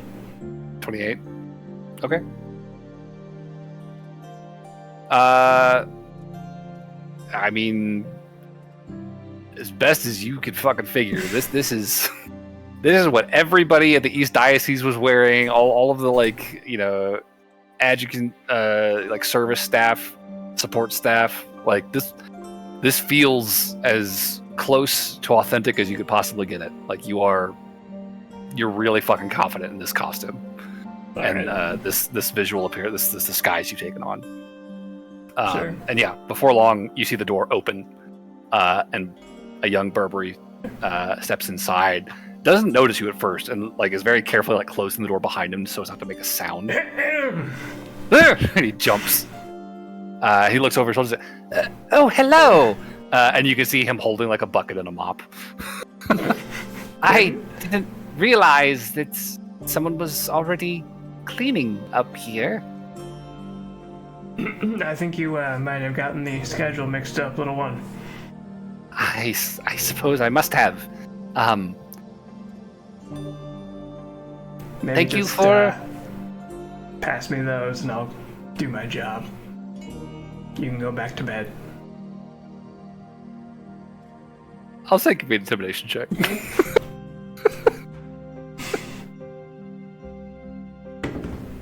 Oh, that's terrible. I'll use my inspiration. Why do I even try? That's a 9, or no, an 11 actually. 11. I mean, Burberry hands over the bucket and the mop, but he doesn't look like terribly put off by that little show. He honestly looks kind of excited and curious. He says, "I'm Burberry. I'm an acolyte down at the seminary. Are you new? I don't think I've ever met you before. It's a pleasure, really." I just started a few weeks ago. Well, what's your name? Joe. Joe? Mm-hmm. I've met so many Joes, and every one is a little different. I'm gonna get to work. He says, of course, I wouldn't want to distract you too terribly much. And you can definitely tell his gaze is kind of like wandering over to the giant contraption on the DS. It's really something, isn't it? Sure is. I've heard it's dangerous. I've heard that too, but can't help but be amazed by the fact that we can actually contact gods this way. I mean, it's almost beyond belief. Really? Have you ever You used... contacted a god? Yes. Can't say I have. Unless the occasional prayer counts. I mean, we've all prayed. I haven't had a chance to use this myself yet. Do they Someday. let kids use it? Well, I'll have you know, I'm almost 13 in Vargos years. However old Burberry is in this. 27. Yeah, I mean, it was pretty close to the start of the campaign. It sounded like, wasn't it? It was like 2 years ahead of the campaign start or something like that. So he's in his 20s. Oh, okay. It's just the voice. Yeah. He's very young at heart. We'll say. Comes across as young. Sure. I keep forgetting. He says, I suppose probably should turn in for the night, though. I'll leave you to it, Joe. But be careful. I hear that thing can be dangerous. Yeah, well, I don't think it'll be a problem if I do some mopping around it. Of course. But have a good night, Joe. Good night. What'd you say your name was? Burberry. Burberry. And yeah, Burberry will very tentatively, definitely not wanting to, open the door and begin to walk back down the steps. And, well, I think you would see kind of like the far edge of the room begin to darken as the memory kind of begins to shift with Burberry as he moves down the hill. But even as most of the room begins to kind of fade away into the dark, the crystal dome overhead and the giant brass orrery in the center of the chamber remain in focus for a while. Definitely seems as though Burberry would have dwelt on this missed opportunity. Sure. Before long, though, they too will fade into the dark, and you are left outside the memory, just watching as this little orb of reality kind of follows Burberry as he walks down the steps towards a distant campus. Well, once I feel like I've sufficiently steered him away from this, I'll exit the dream space. Yeah. I guess the memory.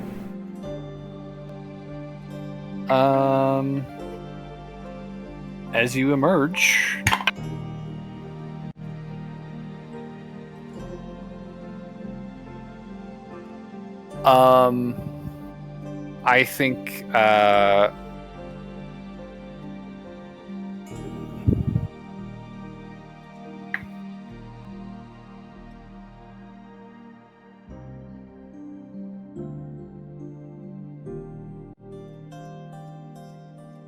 I think you would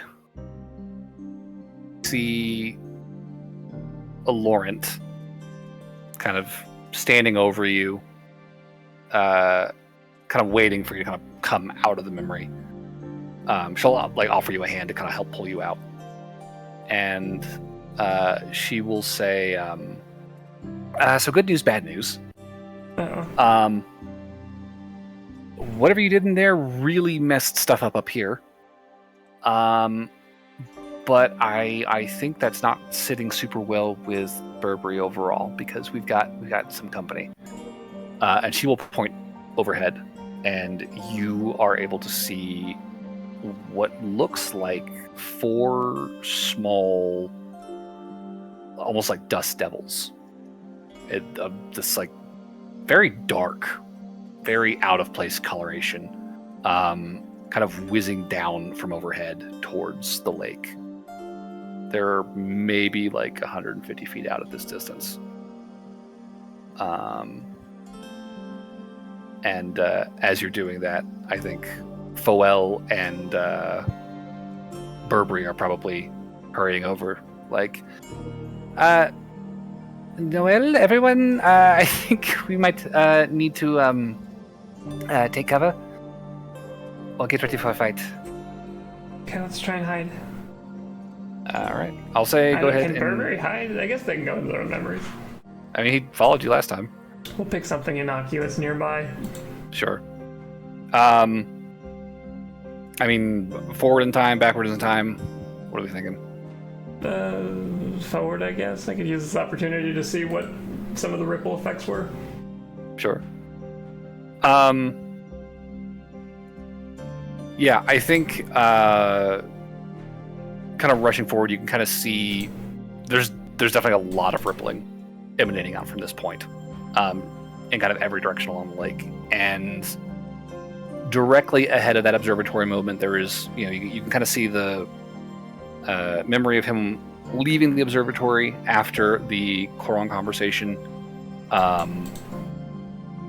That is now kind of interspliced with footage of him kind of sitting kind of sullenly in his dormitory room, kind of puzzling over this Koran pamphlet that he has. Yeah.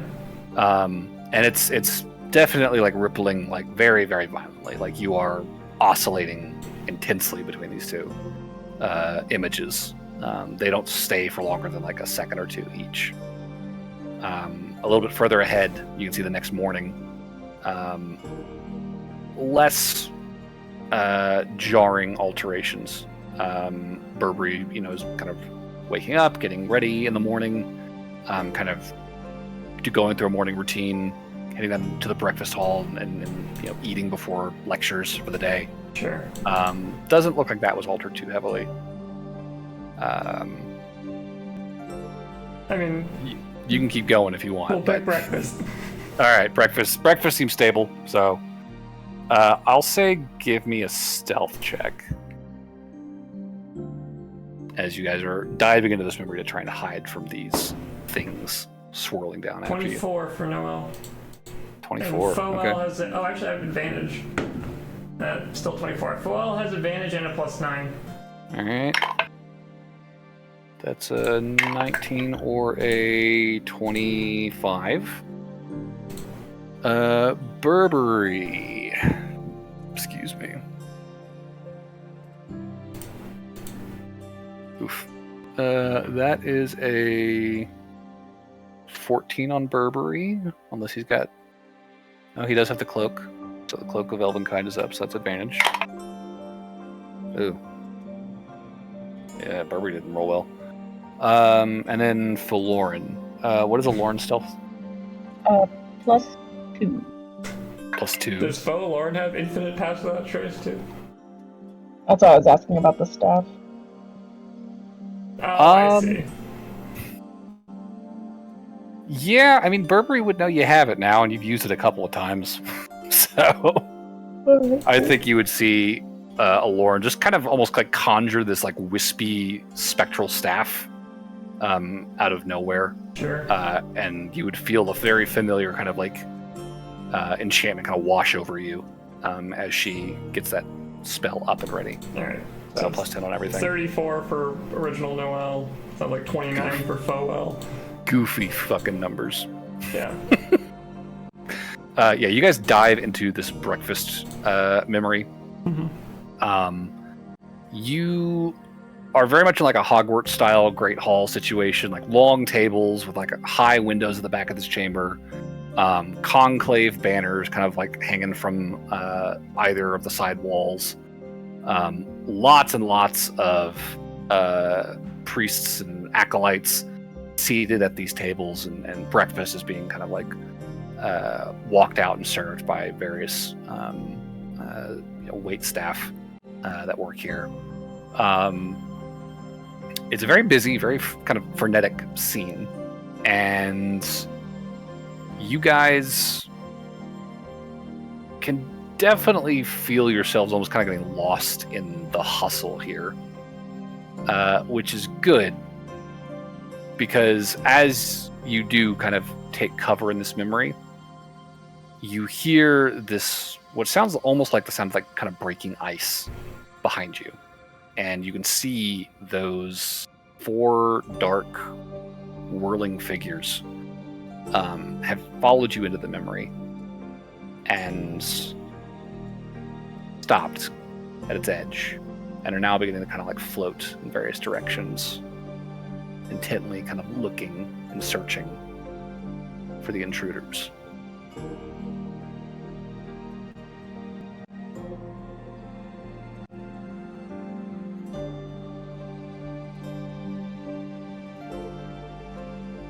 Yeah, no surprise. And you guys are kind of hunkered down in the crowd, and just kind of watching as these things sort of float overhead. And you see what looks like as one of them kind of draws close. This dark cloud with almost like tiny little flashes of lightning kind of shot through it. And every time it lights up, there is this silhouette of this very creepy, exaggerated humanoid figure inside of it that is floating almost like a corpse in water through the air as it kind of slowly turns its head one way and the other, looking for your group. Unfortunately, the 4 of these things do not roll high enough to find you.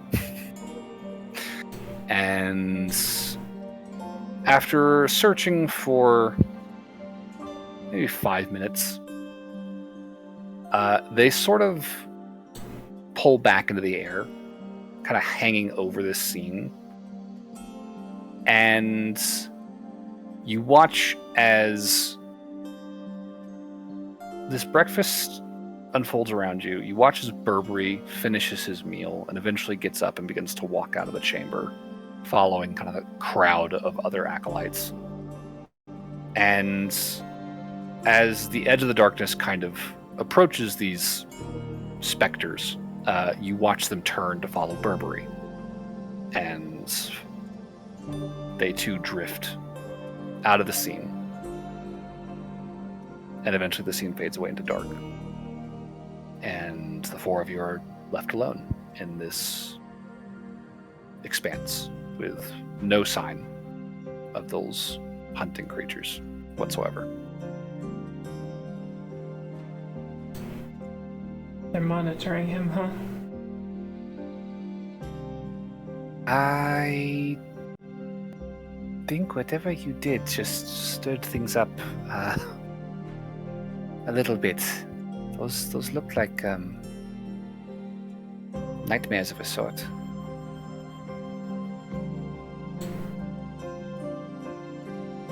You think they'll just be with him everywhere he goes from now to the end of the memories? I think they're looking for us more than they are lingering with him, but it might behoove us to give it a rest for the moment. They could very well come back.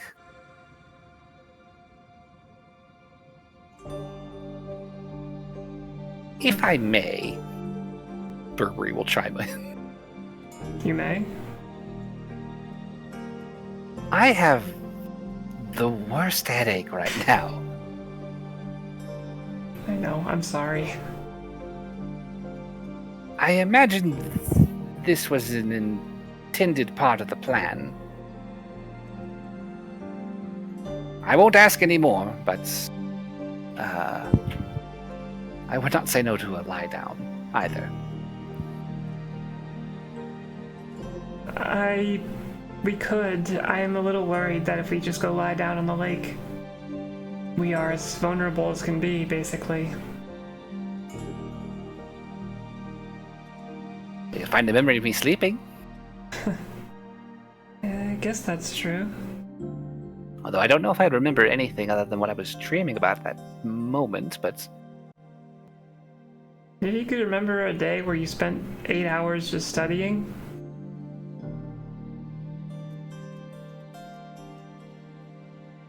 Probably.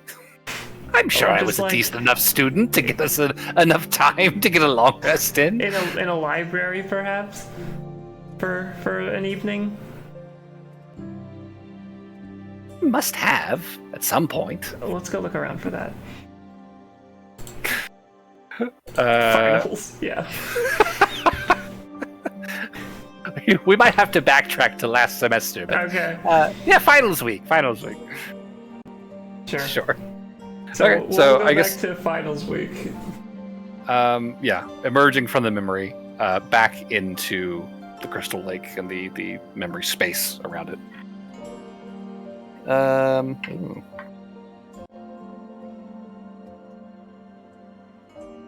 You guys are having a lot more shit happen to you, fucking, than the rest of the party Great. did.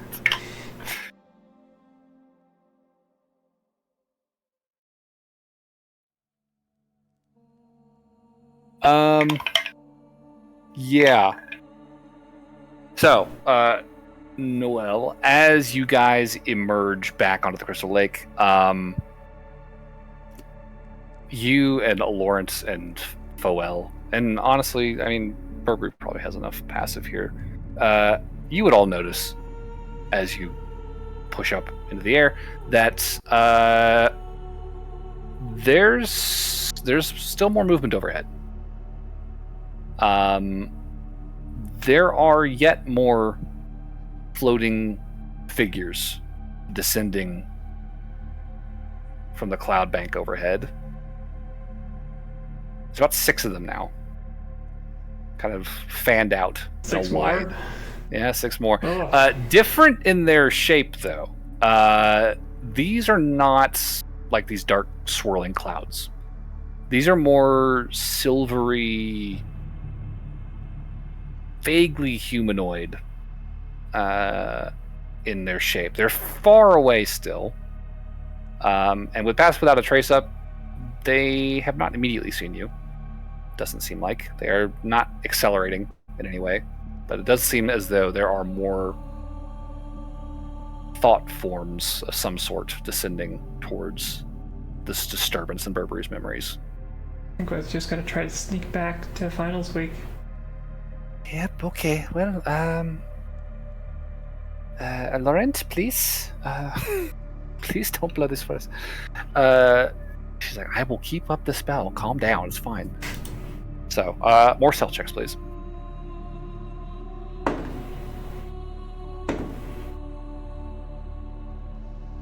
$33. What was your totals on your stuff, Noelle? +9 and then +10. I mean, +19 functionally. +19. Okay, so 4 plus 19. 23. Still good. A Warren. And then And Foel does have advantage, if you remember. I did. Okay. I rolled 2 4s. You rolled 2 1s and 2 4s this session. It's like the dice doesn't roll sometimes. It just like lands on the same thing. It's like fucking A. Okay, Burberry got a good roll. Burberry is at a 30. Okay. Let me see where these creatures are with their perception checks.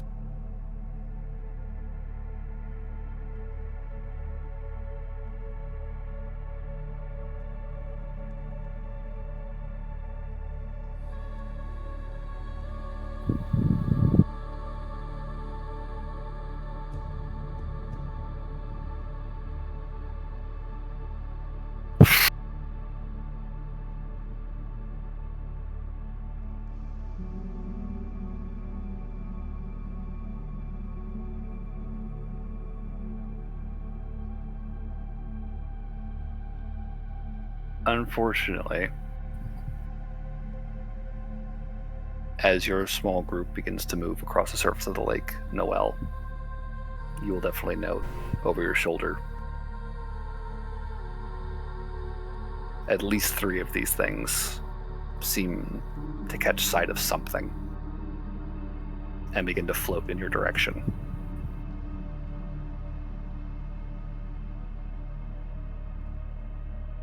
I guess we gotta dive in now. See where we get. Yeah.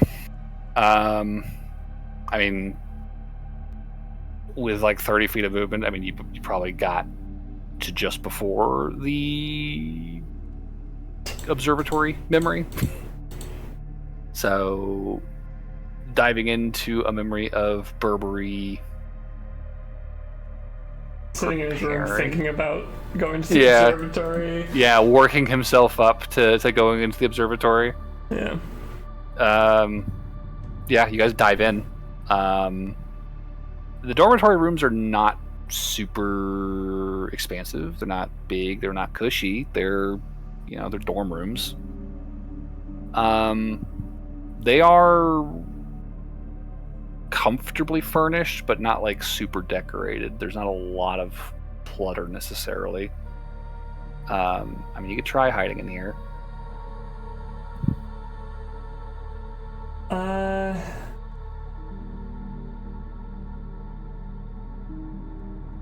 mean, like I said, I'm pretty low on resources, so I think if we get a chance to do something that doesn't require a spell slot, we should take it. Try and find spaces to hide. Just throwing yourselves somewhere in here. Just crawl under Burberry's bed. Yeah, the whole 4 of you. All right. Give me one more stealth check. We do have. Well, okay. Real Noel has a bag of holding, That's true. but I don't think we. You could put Burberry I'm pretty in sure there. literally everybody is good at stealth, though. Bless you. You do still have pass up. Yeah, we So, got pass up. Assuming I don't roll garbage for two of you again. I mean, there's nothing I It's can do doable. about that, but yeah. I mean, there's no point in using the bag right now, so. All right. We've all got plus 10, and 2 of us have advantage. All right. I'll say give me another stealth check then, as you guys dive into the bed. Pretty standard for Noel. 34 pass. Woof. So 12 plus 19 is excuse me, 31.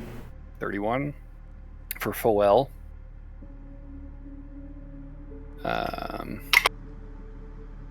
Burberry got a goddamn 32, I think. Is that 3 on his stealth? No, 5, so 34 on his stealth. 34, 34, 32. Lauren. Goddamn, okay. Good, much better rolls. 19 plus 10 plus Lauren numbers. So you guys all dive under the bed. Concealed by Passed Out of Trace and your own very quick thinking. And before long, you watch as the room kind of ripples, and 3 silvery humanoid specters float into the room. And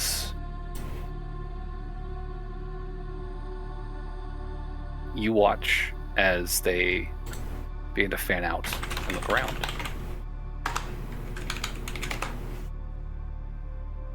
Here's hoping they can't roll high enough.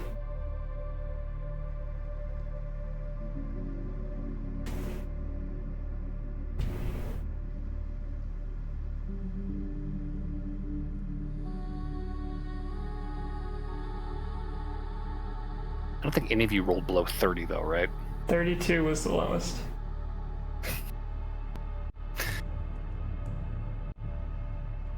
This fucking thing rolled a nat 20. Okay. And the highest that it can get is a 28 with that. That's very lucky for us. That is very lucky. So this thing, you watch as one of them literally just lowers its head to just shy of seeing you under the bed. It lowers and glances. You pull your fingers back out of view. Sure. Before it straightens back up. And continues to kind of search this space.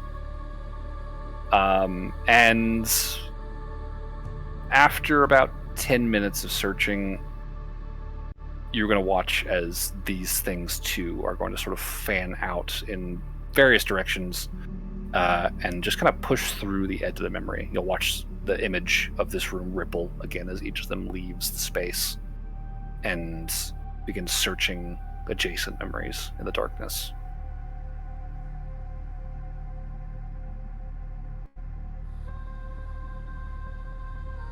Okay. I turn to my fake companions and my one real one. I'd say to Burberry, actually. I forget I have Burberry here for reals. Mm-hmm. Wait, Burberry, is there any... I think we just need to get far away from here for a little bit. Is there any teleportation circle we've ever been to that you have a chance of remembering roughly? Oh. We've been in the one in the Freeport Eastern Alliance base a lot, because that's kind of where we leave from most of the time. We could try that one.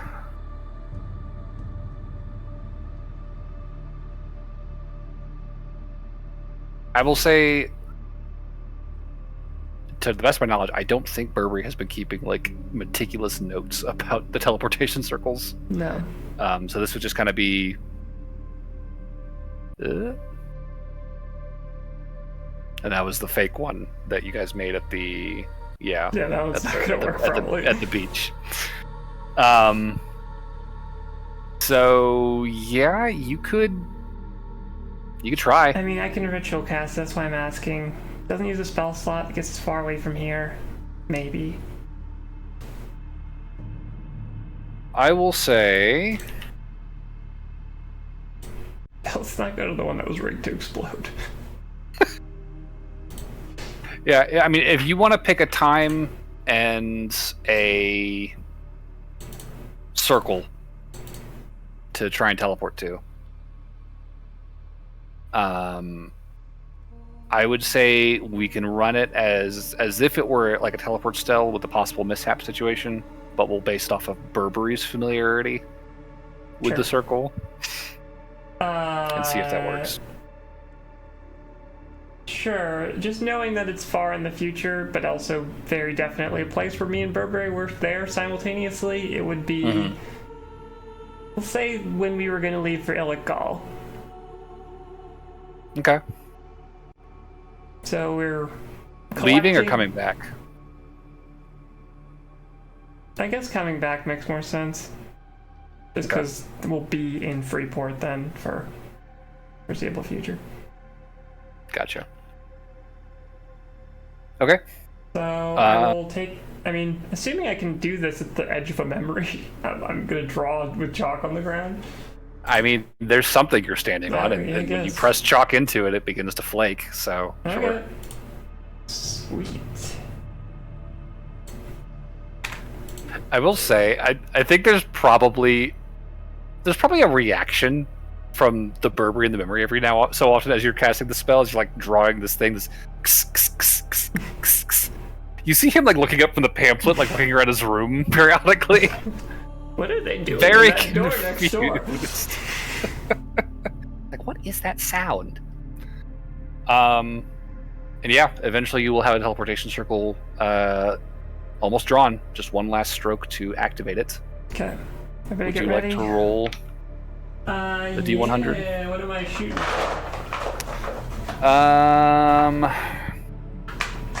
I will say Burberry has seen this circle casually, since he's not like intimately familiar with how these circles are constructed. Yeah, he's definitely seen the circle casually.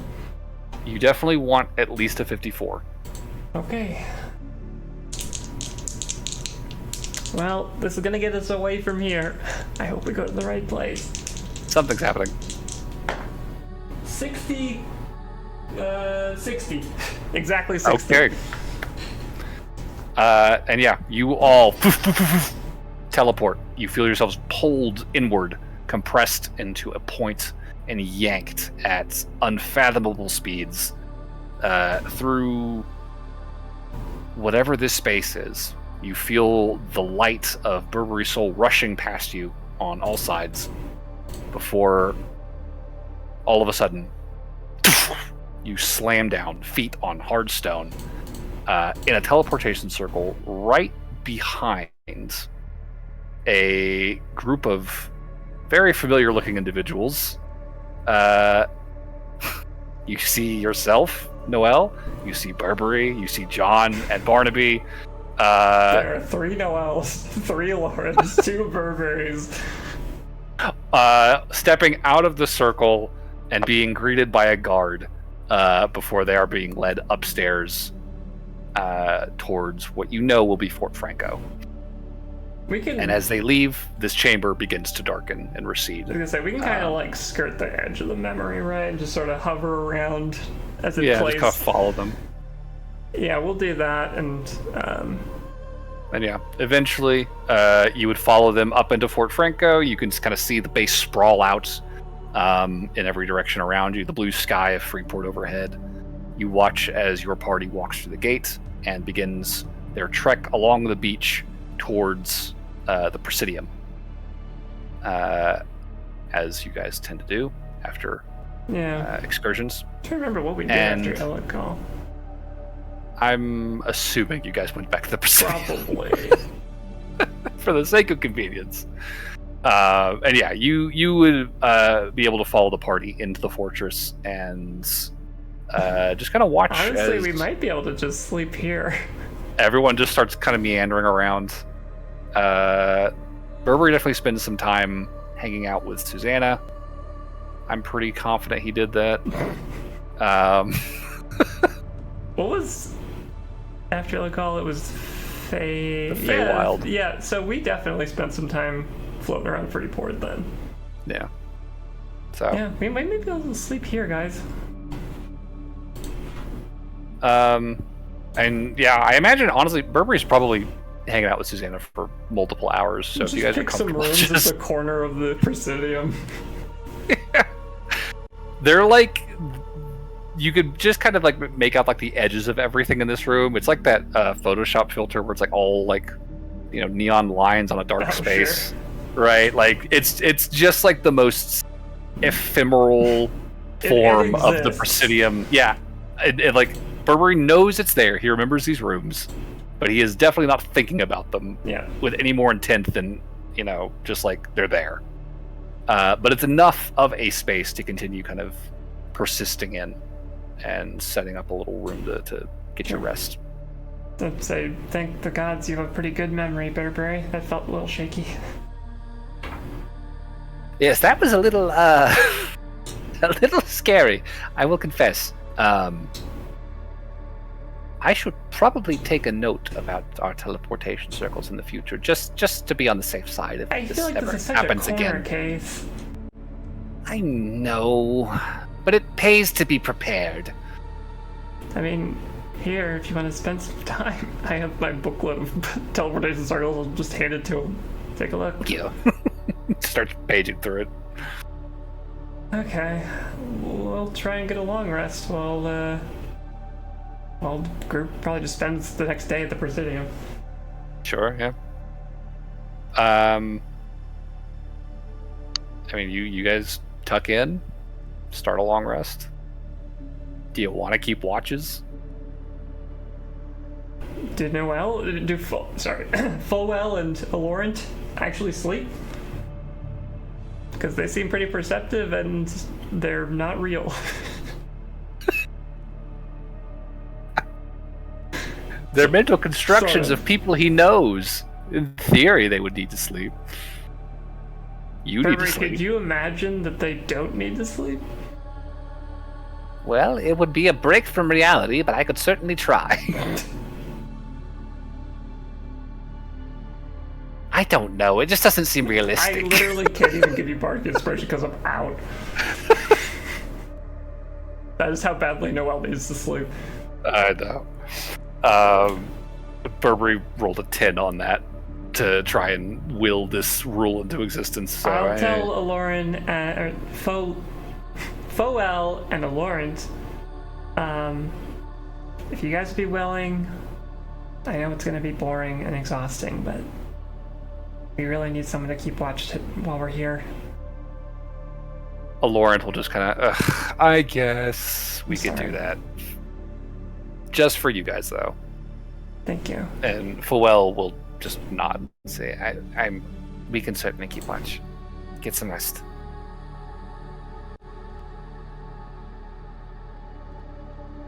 So, as that long rest is starting, yes. Let's cut back to the rest of the group real quick. Fair. Was that enough time to make a decision on what to do next, having reached the surface of the psyche? You guys did say you're going to take a long rest, right? That was the plan? It was the plan after we found a safe place to take a long rest. Gotcha. Oh. I mean, you are in the mouth of a cave. Ooh. Yeah, I mean, if we're in the cave, it probably is the best spot to take it. I feel like we don't have much better opportunity here. Yeah. Okie dokie then. Will you be taking watches?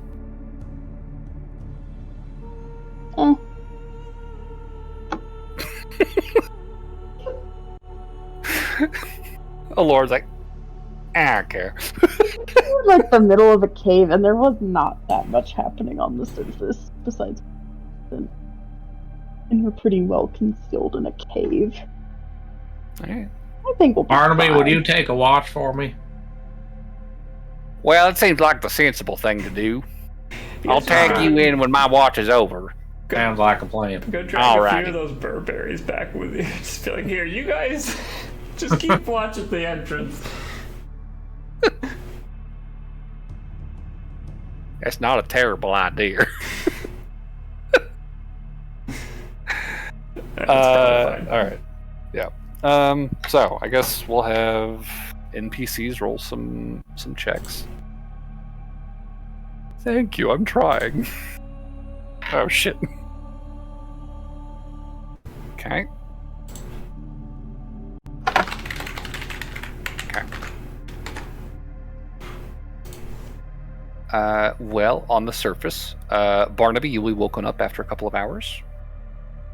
And Barnaby 3-2 will tell you, I ain't seen nothing. It's been quiet out here. Sounds like a plan. Thanks, 3.2. I got you. And a couple of hours later, Noel, you would be woken by Foel, who would say, well, Laurent and I have both taken a shift, so if you would like to go, or I could wake Burberry if you really want to get some more sleep. I'm sorry, I was not clear. I was hoping you guys would just watch the whole night. Sorry. I just sleep. We're slightly more corporeal than you guys, and I will tough it out. I think there's a chessboard in one of the rooms nearby.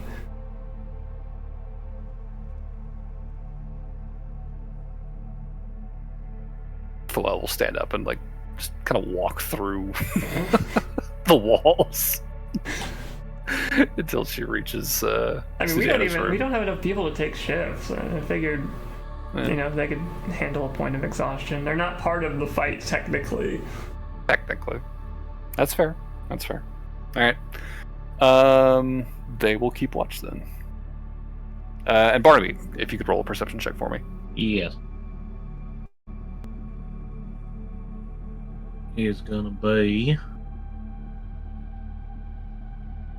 11. Okay, 11. Got a +4, but I rolled a 7. All right. Yeah, I think there's not a lot to see from the mouth of the cave. You don't really have a good view of the beam of light. And there's not really a whole lot in the way of notable features out here on the surface. Every now and then you'll see a few clusters of lights kind of drift through the air in the distance, just heading one direction or the other. But nothing ever draws close to the cave or your party. And it's a quiet couple of hours. Pretty.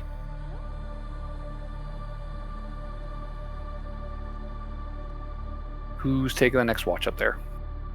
I should have brought up a easel or something to paint something like this. You don't get this view very often.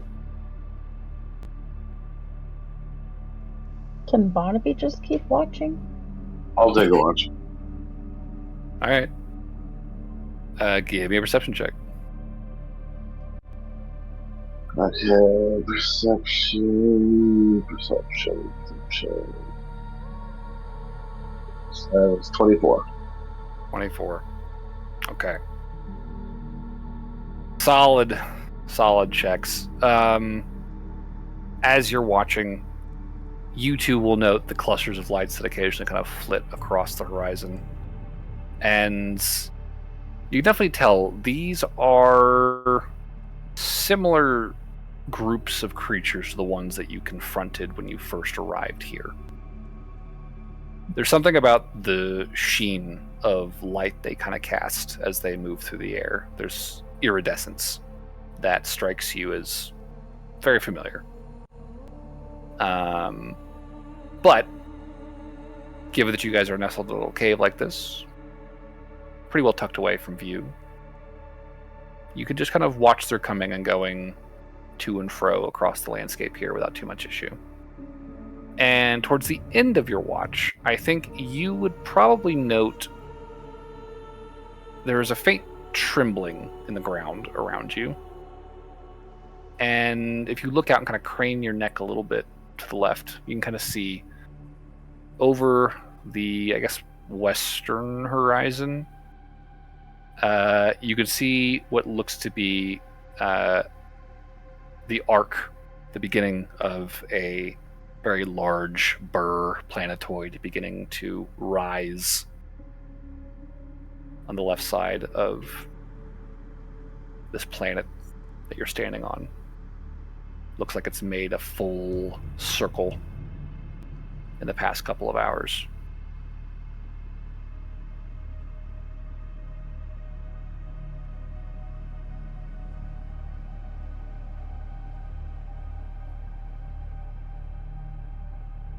So who's taking the last watch?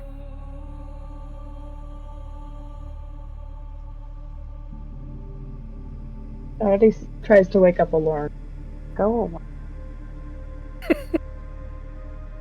Frankie.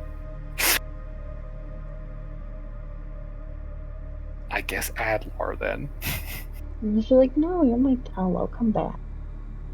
Somebody has to keep watch. No, don't. It's fine. If something happens, he'll just get up and take his watch. That's cocked. It's okay. I think Alorn will just move with him and just use his lap as a pillow. Okay.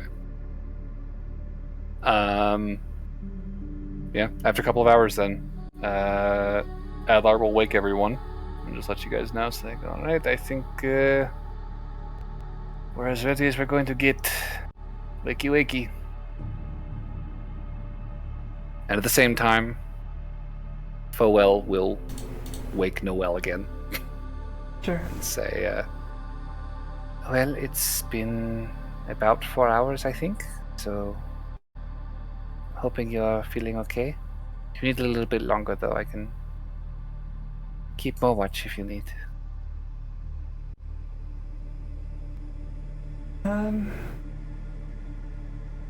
I can watch for a little while, sure. I'll do a couple hours, then I'll wake up Burberry, and we should be good. Okay. Alright. And you guys are just vibing in this memory space, and at this point, Noel, like, waking up and looking around, you can see much of this space is almost completely faded from view. Like, you can still make out the vague outlines of the room and the hallway and the adjacent rooms, and you can see Burberry's sleeping forms tucked away in his little blanket fort a few doors down, like through the wall. Yeah. Just a wireframe. Yeah, the whole place at this point is just wireframes. It's so insubstantial. What a cool visual. I will watch for a couple hours and let Burberry take the last one. Alright, sure. Is there threats to be had here? I mean, you guys are very hidden at this point. You're not I would gonna hope so. anything. Yeah. I mean, you and Burberry are going to wrap up your rest without too much issue. Okay. So, thank you, Foel, for taking that extra shift. Of course. She and Falorn look, or Alorant, god damn it. They look okay. Like, there's definitely like a certain flagging to their energy compared to earlier today, but they're holding up okay. Well, depending on how quickly things pop off this morning, we might get a chance to have a little nap before things really get crazy. I would check Burberry's watch if we've established that we can use it for this and see how much time has passed in the outside world. Yeah. I'm gonna say it looks like you guys have been here for about a day at this point. Okay. That's acceptable. I am gonna have to pay. I don't want to think about what the real life side of this looks like right now. Because I didn't go beforehand. Oh, pardon me. I didn't think it was gonna be that I long. drink 32 ounces of water right before. I had a whole big gulp before we took this ritual. It's called being Big thing hydrated. of Mountain Dew right before I lay down. All 2 liter Mountain Dew.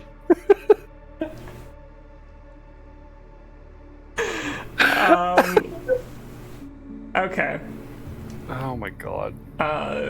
So, Noelle would tell the gang. You know, she'll poke her head out real quick and take a look around. I guess Laurent could come with because we both have pretty good perception and stealth. Okay. So we'll just say, hey, you know, hang out for a second. We'll take a look. Make sure that there's no other spooky energy beings floating around. Sure, yeah. She'll have pass without a trace up. Because she can just do that. She can just do that now. She can just do that. Stealth checks first. Ugh. Ugh. Ugh. Thank God, pass without a trace. 24. Alright. Similar to her, honestly. So, you guys very carefully creep towards the edge of the memory and press up against the barrier. You feel it begin to kind of break against your touch, and you're able to push your little faces out and begin to peek around. Give me a perception check. Oh, natural 20. Oh. That's 10 plus Aloran numbers. Might beat my natural 20. Wait a minute, did I roll a higher perception than a Lauren? Well, it's a lore end, so. Oh, that's true. Doesn't really There's count. a plus 14. 10 plus 13?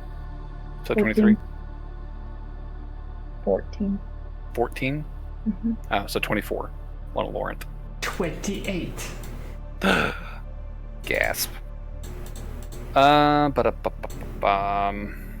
Let's see. As you survey your surroundings, you are significantly closer to the wall of clouds that just washes over this entire area. Yep. But you don't see any movement around here. Seems quiet Okay. and still. How was Burberry's headache this morning? A bit better, although I'm still having this strange nagging sensation that I've forgotten something.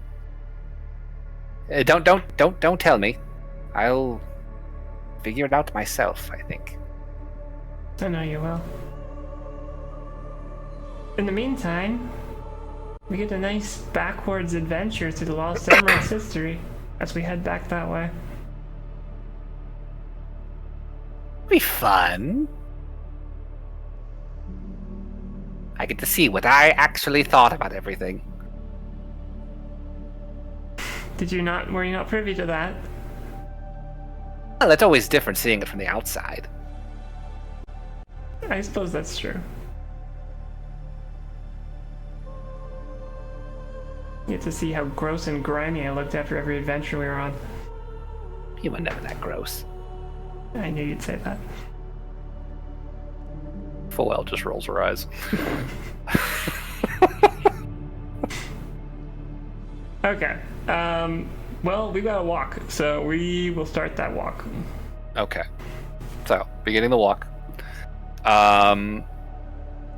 You are very high up compared to where you were.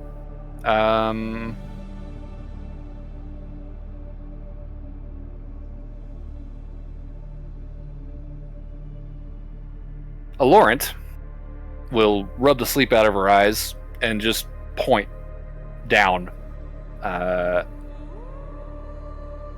and say, yeah, we've definitely got a ways to go. And you can see that she's already like pinpointed the lake. You recognize the shape and the size immediately. It's a distance,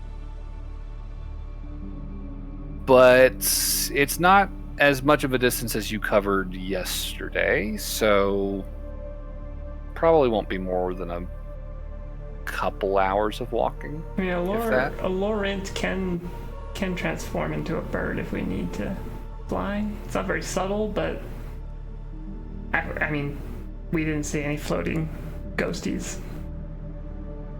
Nothing around here. So that could cut off a pretty decent chunk of time, probably. A pretty considerable chunk of time, if you want. Yeah, I think this is maybe the one moment where it's going to suck the cat's not here, but I think Noel would ask for what moments with Coron might have stood out to Burberry, because I think those are going to be the ones to target to really get his attention, or to really, make this lake unstable. Sure. Presumably, Well, did Burberry commune with Coron multiple times? So Burberry at that level would not have been able to commune. Well, he wasn't. But he was at that level to commune the one time. Well, he had the benefit of a massive divine observatory apparatus to bridge that gap. So he never breaks back in and do it again. No, after that point, I think what you would have noted in the memories that you've seen is that there is a small part of Coron with Burberry now. You'd probably be able to connect the dot that is what you're seeing up top side. That is the avatar of Coron, yeah, standing watch over the light. For sure. So there is a portion here, a voice that Coron is able to sort of speak through, even if it is not directly connected to his whole being. It's enough that Burberry could talk with him. I don't think it's up for argument that one of the most impactful Coron memories is the day that he got split. Yeah, I don't know if I can change There's that. I'm not really sure how to mess with that one. I can't really stop him from being split in half. That's a big one. Shrimp in there. Don't think that's gonna do it. I mean, I can't stop Burberry from realizing Coron's an asshole. That's gonna happen no matter what I do. Sure.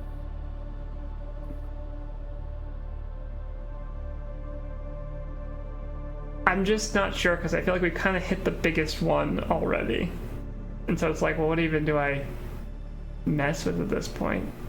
I mean, to be fair, that big one did have a pretty significant ripple effect across the lake. It did cause a lot of instability in the surrounding memories. I mean, could this just be the time where I can utilize Damien and anytime Burberry would have been engaging with Coron directly, or trying to study up on the things that Coron tells him to, Damien would come in and be a distraction, like a friend. You could try that, sure. That would probably be my tactic, just to make the lake as unstable as possible. I will say, give me a performance check. Okay. I take it we make it to the lake without issue then. Yeah, I mean, it's a quick fly if you're going to be flying. In a straight line, that's not a problem. The path is like a meandering, tangled mess, through this space. So on foot, it would take much longer. Well, notably, if we're gonna be fucking with Koron adjacent things, I guess we'd wait until he tried to make a move, and then I would call in the distraction, I think. Wait until Koron started to make a move? Well, like, you know, we've seen these things fly down from the sky. Presumably that's like we got his attention. Okay. I would use my Lauren sending stone. I don't know if it's gonna send to a Laurent as well.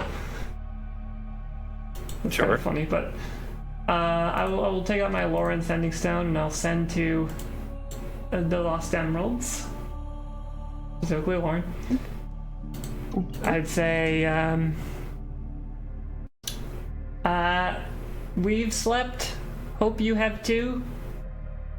Things got dicey last night, but we're okay.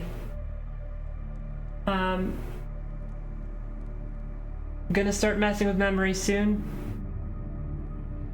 Prepare yourselves.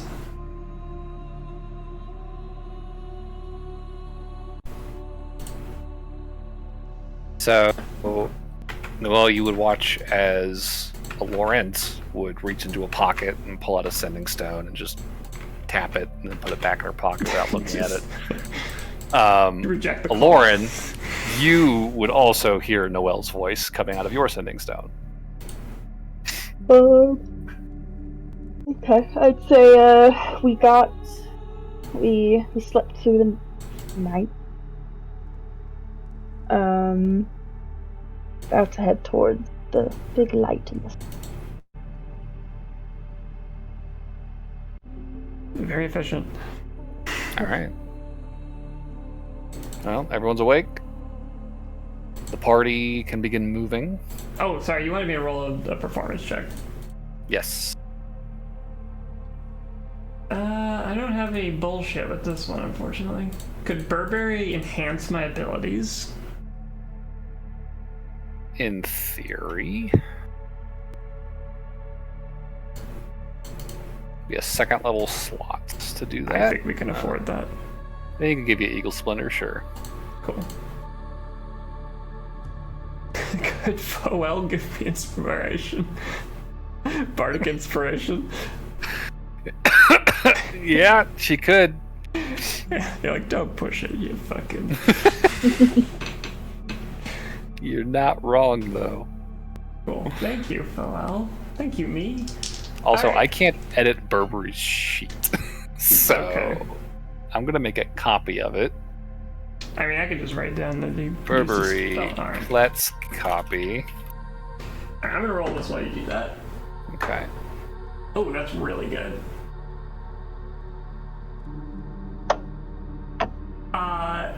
32. 32. Good shit. 16, 9, and 7. Okay. Thank you, Foel. Oh, wait, I have advantage. It's the same thing. Okay. 32. 32. Okay.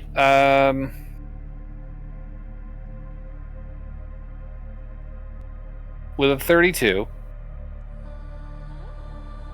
I think that you guys would definitely find this Damien distraction. It's pretty effective. The first time Damien appears, the memory Burberry is extremely excited to see him because it's been a hot minute since they've talked. And he is more than excited to share the fact that he actually went out and got in touch with that god that they found the pamphlet for, and he's like, "Yeah, it was crazy. I you know, that thing we talked about with the observatory, it worked." And I mean, Noelle would use every trick in the book that she's absorbed from talking with Burberry to like keep a conversation going and, you know, keep him engaged and make sure that he's having a good time talking with Damien. I think Coron, like you can hear Coron's voice because Burberry remembers Coron's voice playing in the memory, and you can definitely tell like the tone is definitely unhappy. Like you are not welcome to intrude on this private conversation that the two of you were having. But Burberry is very excited to introduce his friend to his new friend, and Coron is being very standoffish, and he's like eventually just kind of resigned to let this play out until Burberry is finished. Sure. So they can get back to the business at hand. And you kind of got memory Burberry's ear for however long you want to try and hold it in these moments. I mean, I think it would be, changing his. I mean, obviously he's interested in the Coron stuff, and there's no changing that. But refocusing, like,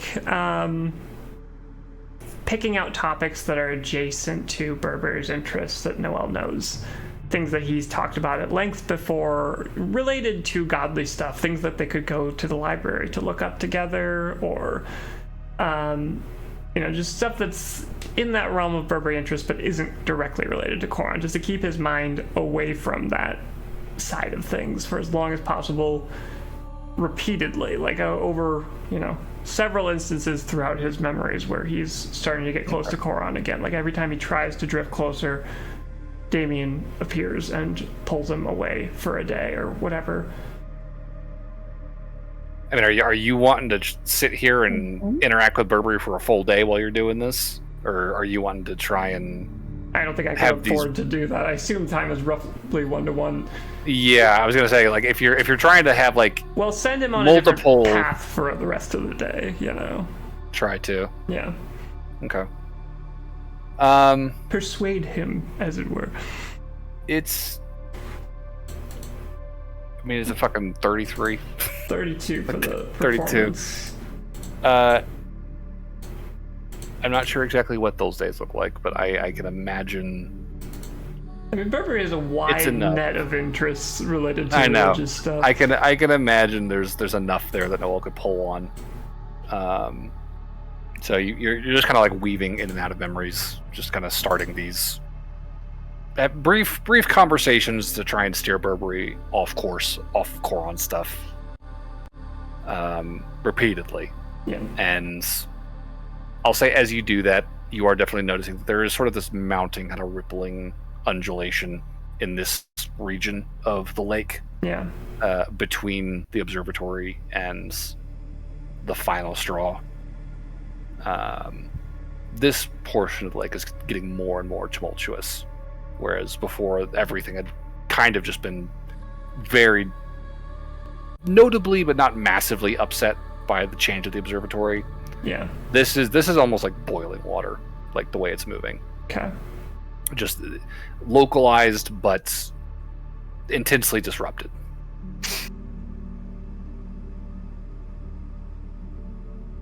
I think that pattern would probably repeat. I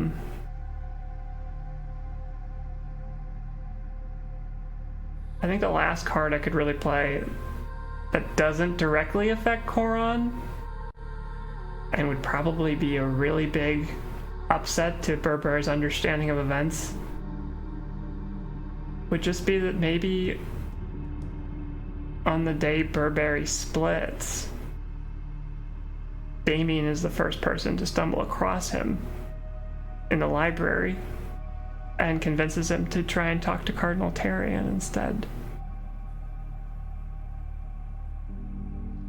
Or whoever the Cardinal is here. Okay. I'll say give me a persuasion check there. I guess I probably don't have my splendor still, do I? I mean, Burberry could probably do a second casting, because you're probably like 2 hours into this whole exercise. Yeah. I'll take another bardic inspiration. Oh, well, you're okay. Thanks, mate. Alright, persuasion check.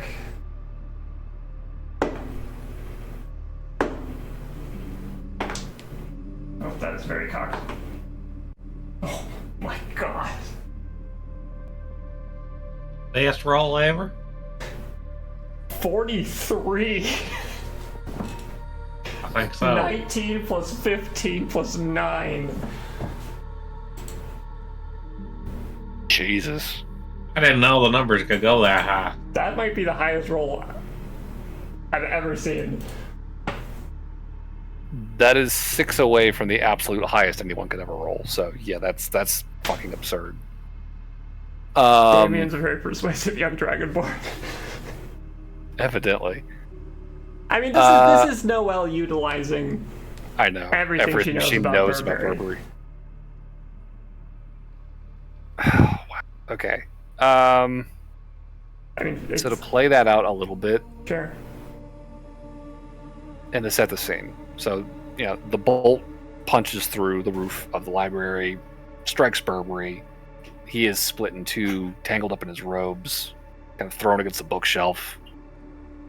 He is like pulling himself free, frantically trying to figure out who this other person is in his shirt. Yeah. Starting to panic. I think it would be, he starts to panic and freak out and presumably starts to try and leave within a short period. I think he said. Yeah. Starts trying to I think amscray. as he kind of moves toward the staircase or whatever to get out of this area, Damien probably bumps into him running up the same staircase. Says, Burberry, what happened? Multiple voices in the robes, and then a chorus of nothing. Oh my gosh! What was that sound? There's rustling in the robes, and then okay? a single voice. Everything's fine. I just need to go. I need to go. Excuse me. Burberry, you can trust me. Come on. Damien, What's going on? It's not good. You don't sound okay. No, it's very not okay. Oh, we're royally fucked in here.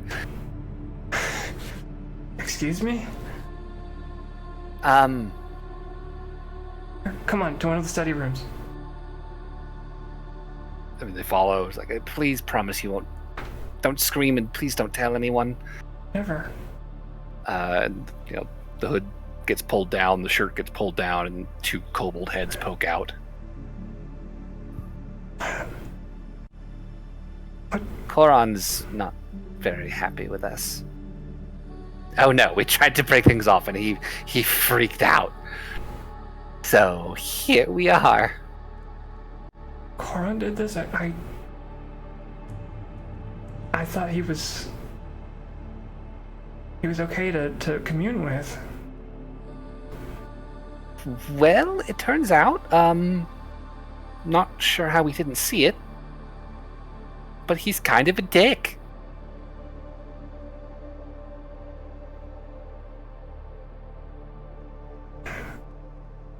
Burberry, this is bad. You gotta tell someone about this. We can't tell anyone about this. I don't even know what I am anymore. What these things are. That's awful cruel to say to yourself. What we are, we're not just things. Hey, you're still Burberry. Okay, you're just... you're just a little different right now. We'll figure this out. Come on. That's an understatement. Slowly wrapping his head around things, Damien just kind of to calm him down first. Yeah. And you float this idea to take this to the cardinal. And with a 43, Burberry will begrudgingly acquiesce. Burberry, the conclave isn't gonna... Yeah, people might be a little mad, but we're here to help each other. It's a school. We're here to learn, and sometimes messing up is a part of that. We really messed this one up. Oh, it's fucked. It's super fucked. I'm not sure how we're going to get put back together. But I guess the Cardinal would know better than anyone. Come on, I can help explain. You know, you might get in trouble for this too. I mean, nobody should have been messing with that observatory. Hey, it's okay. I mean, hell, it's kind of my fault anyway for handing you that book. Well, when you put it like that, you got kind of dodged a bullet here. Come on. What is happening to me? It'll be okay. He'll shepherd Burberry forward before pulling back out of the memory.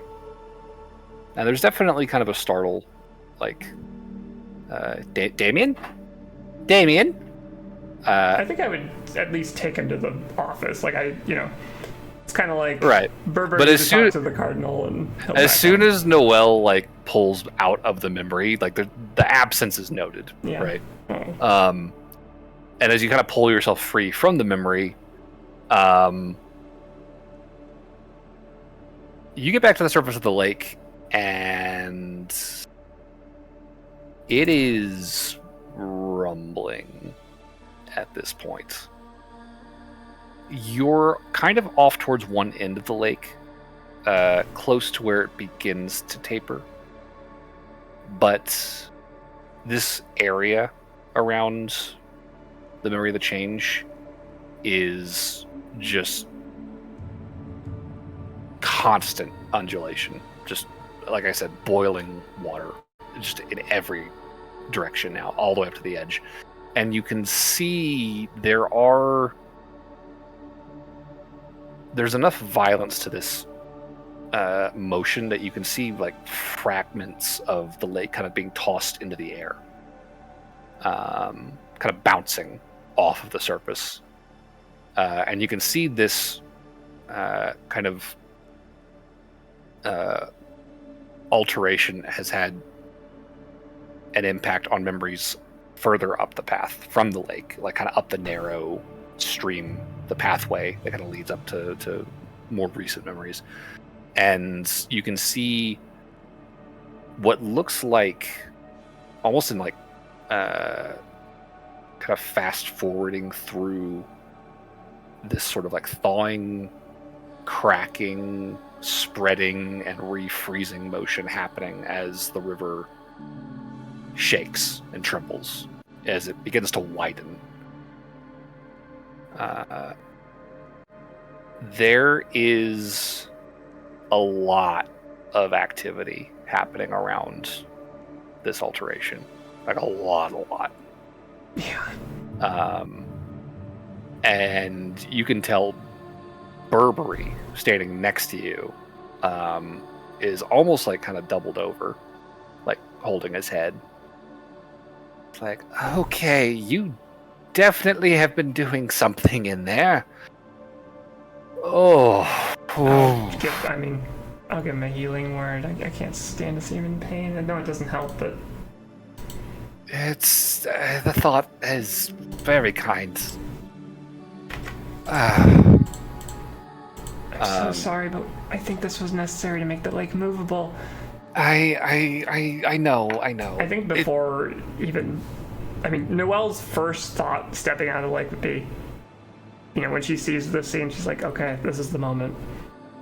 And Yep. she would cast Sending to Team B. Okay. So Team B on the Yes. surface. Team Barnaby. Barnaby. What are you sending to who? I'll send to Lauren again and just say, I've done everything I can. Keep him distracted as long as possible. Alright. Okay. So while Noelle has been doing all of this, were you guys posted up in the cave, or were you guys doing something else? I think Lauren was gonna start heading towards the light just to get closer to it. Okay. If that's the case, I'm going to follow with because I'm a bit slower with the boots. Sure. I don't think Lauren was gonna wild shape. Just He was gonna gonna save just that. gonna hike. Yep. Sure. I think the hike is not going to be a terribly strenuous one. The landscape on on Barry is fairly calm. You know, just rolling hills for the most part. At this hour, you're kind of watching as the little moon burr is kind of like arcing below the horizon off to your right at this point. You can just kind of hear the distant rumble of it kind of gouging across the surface of the planet. And over the course of 2 hours, your walk is going to draw you closer and closer towards that distant beam, which begins to widen at the base and broaden at its most distal point until it looks as though it is shooting almost directly up into the air again. And again, down at the base, not too far from from the horizon line, you can see this towering figure with a gleaming head standing at attention facing it.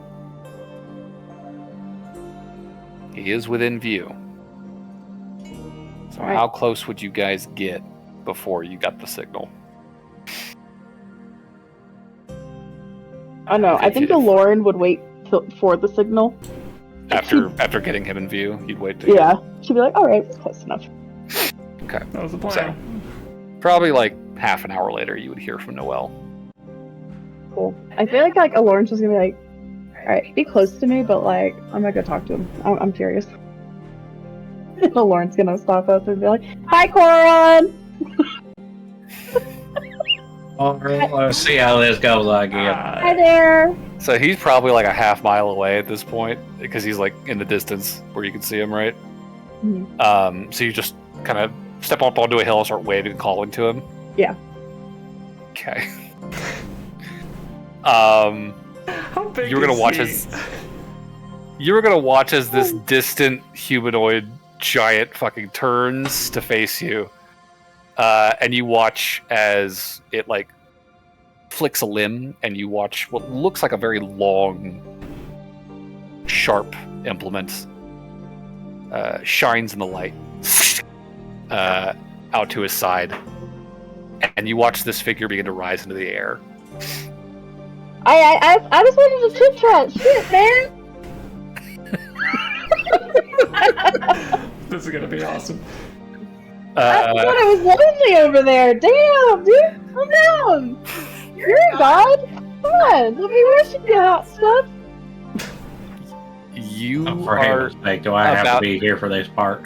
You are about to hear a booming, resonant voice wash out across the plains here. And as the sound hits you, you can see the grass just kind of blown towards you by the force of it. It's like, you think I don't know who you are? No, I do. I just thought we'd have fun. I brought my little boyfriend, too. Did you? Shit, apparently not. What? I thought we were just trying to have a conversation, man. So we're gonna have a conversation. I could tell you a story. It's a real good story. I was just wondering if you're lonely over there. Your little pillar of light. I guess I should say not so much a good story, more that it is long. That's what she said. Anyways. Oh my goodness. Can you believe this? You watch This is what I as gotta deal the with. face of this being begins to shine brightly, like an angry sun, and you hear that voice back out over you.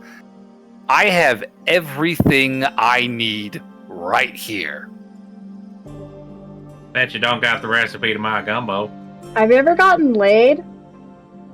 Oh, come now. Why are we going that personal? John Boom's out there except for a dick. Oh, I'm just saying. Sex is great, man. I swear, y'all. I'm going to I'm trying enjoy my this. And you are going to watch as this humanoid just angles towards you and begins to fly at incredible speeds in your direction. Lauren's gonna turn into a T-Rex. So this is probably gonna be a fight. I think we should probably end the session here because it will be an ordeal. I do want to check in on Noelle real quick down below just to see what you're doing after sending the signal. I mean, Noelle's sees that the lake is broiling, and she's gonna tell Burberry to try to manipulate it to move the pillar. Try to shift the river. He'll nod through this excruciating headache. And as he looks up and begins to raise his hands, you see him pause. And there is a tremble that starts to kind of shake his hands. And Foel looks to him concerned and kind of follows his gaze. And then she gasps and is like, "Oh, Noelle, that's not good." And she will point now towards the beam. And following her gaze, you can see coming around the edge of this massive geyser of light is the dark, broken prow of a massive warship.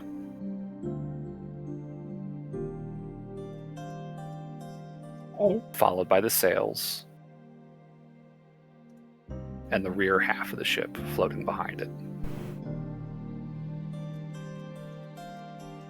And Laurent will follow suit. Says, "Yeah, that's not fucking good." I'm gonna cast Liamon's tiny hut. Noelle, Noelle's gonna be like, "Yeah, that's a good idea." I think we'll break off there. So, there's some shit we'll have going down next session. Yeah, no Just kidding. a little bit. So, MVP. I'd say Noelle. I will vote for Lauren. I agree with Noel. I'll do a Laura. Oh shit. That's a DM tiebreaker. Well, Do a shit. DM. Barnaby. What? Well, I'm All I about did the was talk with myself. most person I had to talk to in a long time. It's been great. It really has been. Foel and Laurent would probably vote for Noelle, so we'll get to Noelle. Also, they get a vote. I'm just trying to think of who my NPC people would vote for right now. Burberry would probably also vote for Noelle because I think everyone will put Muslim for Noelle.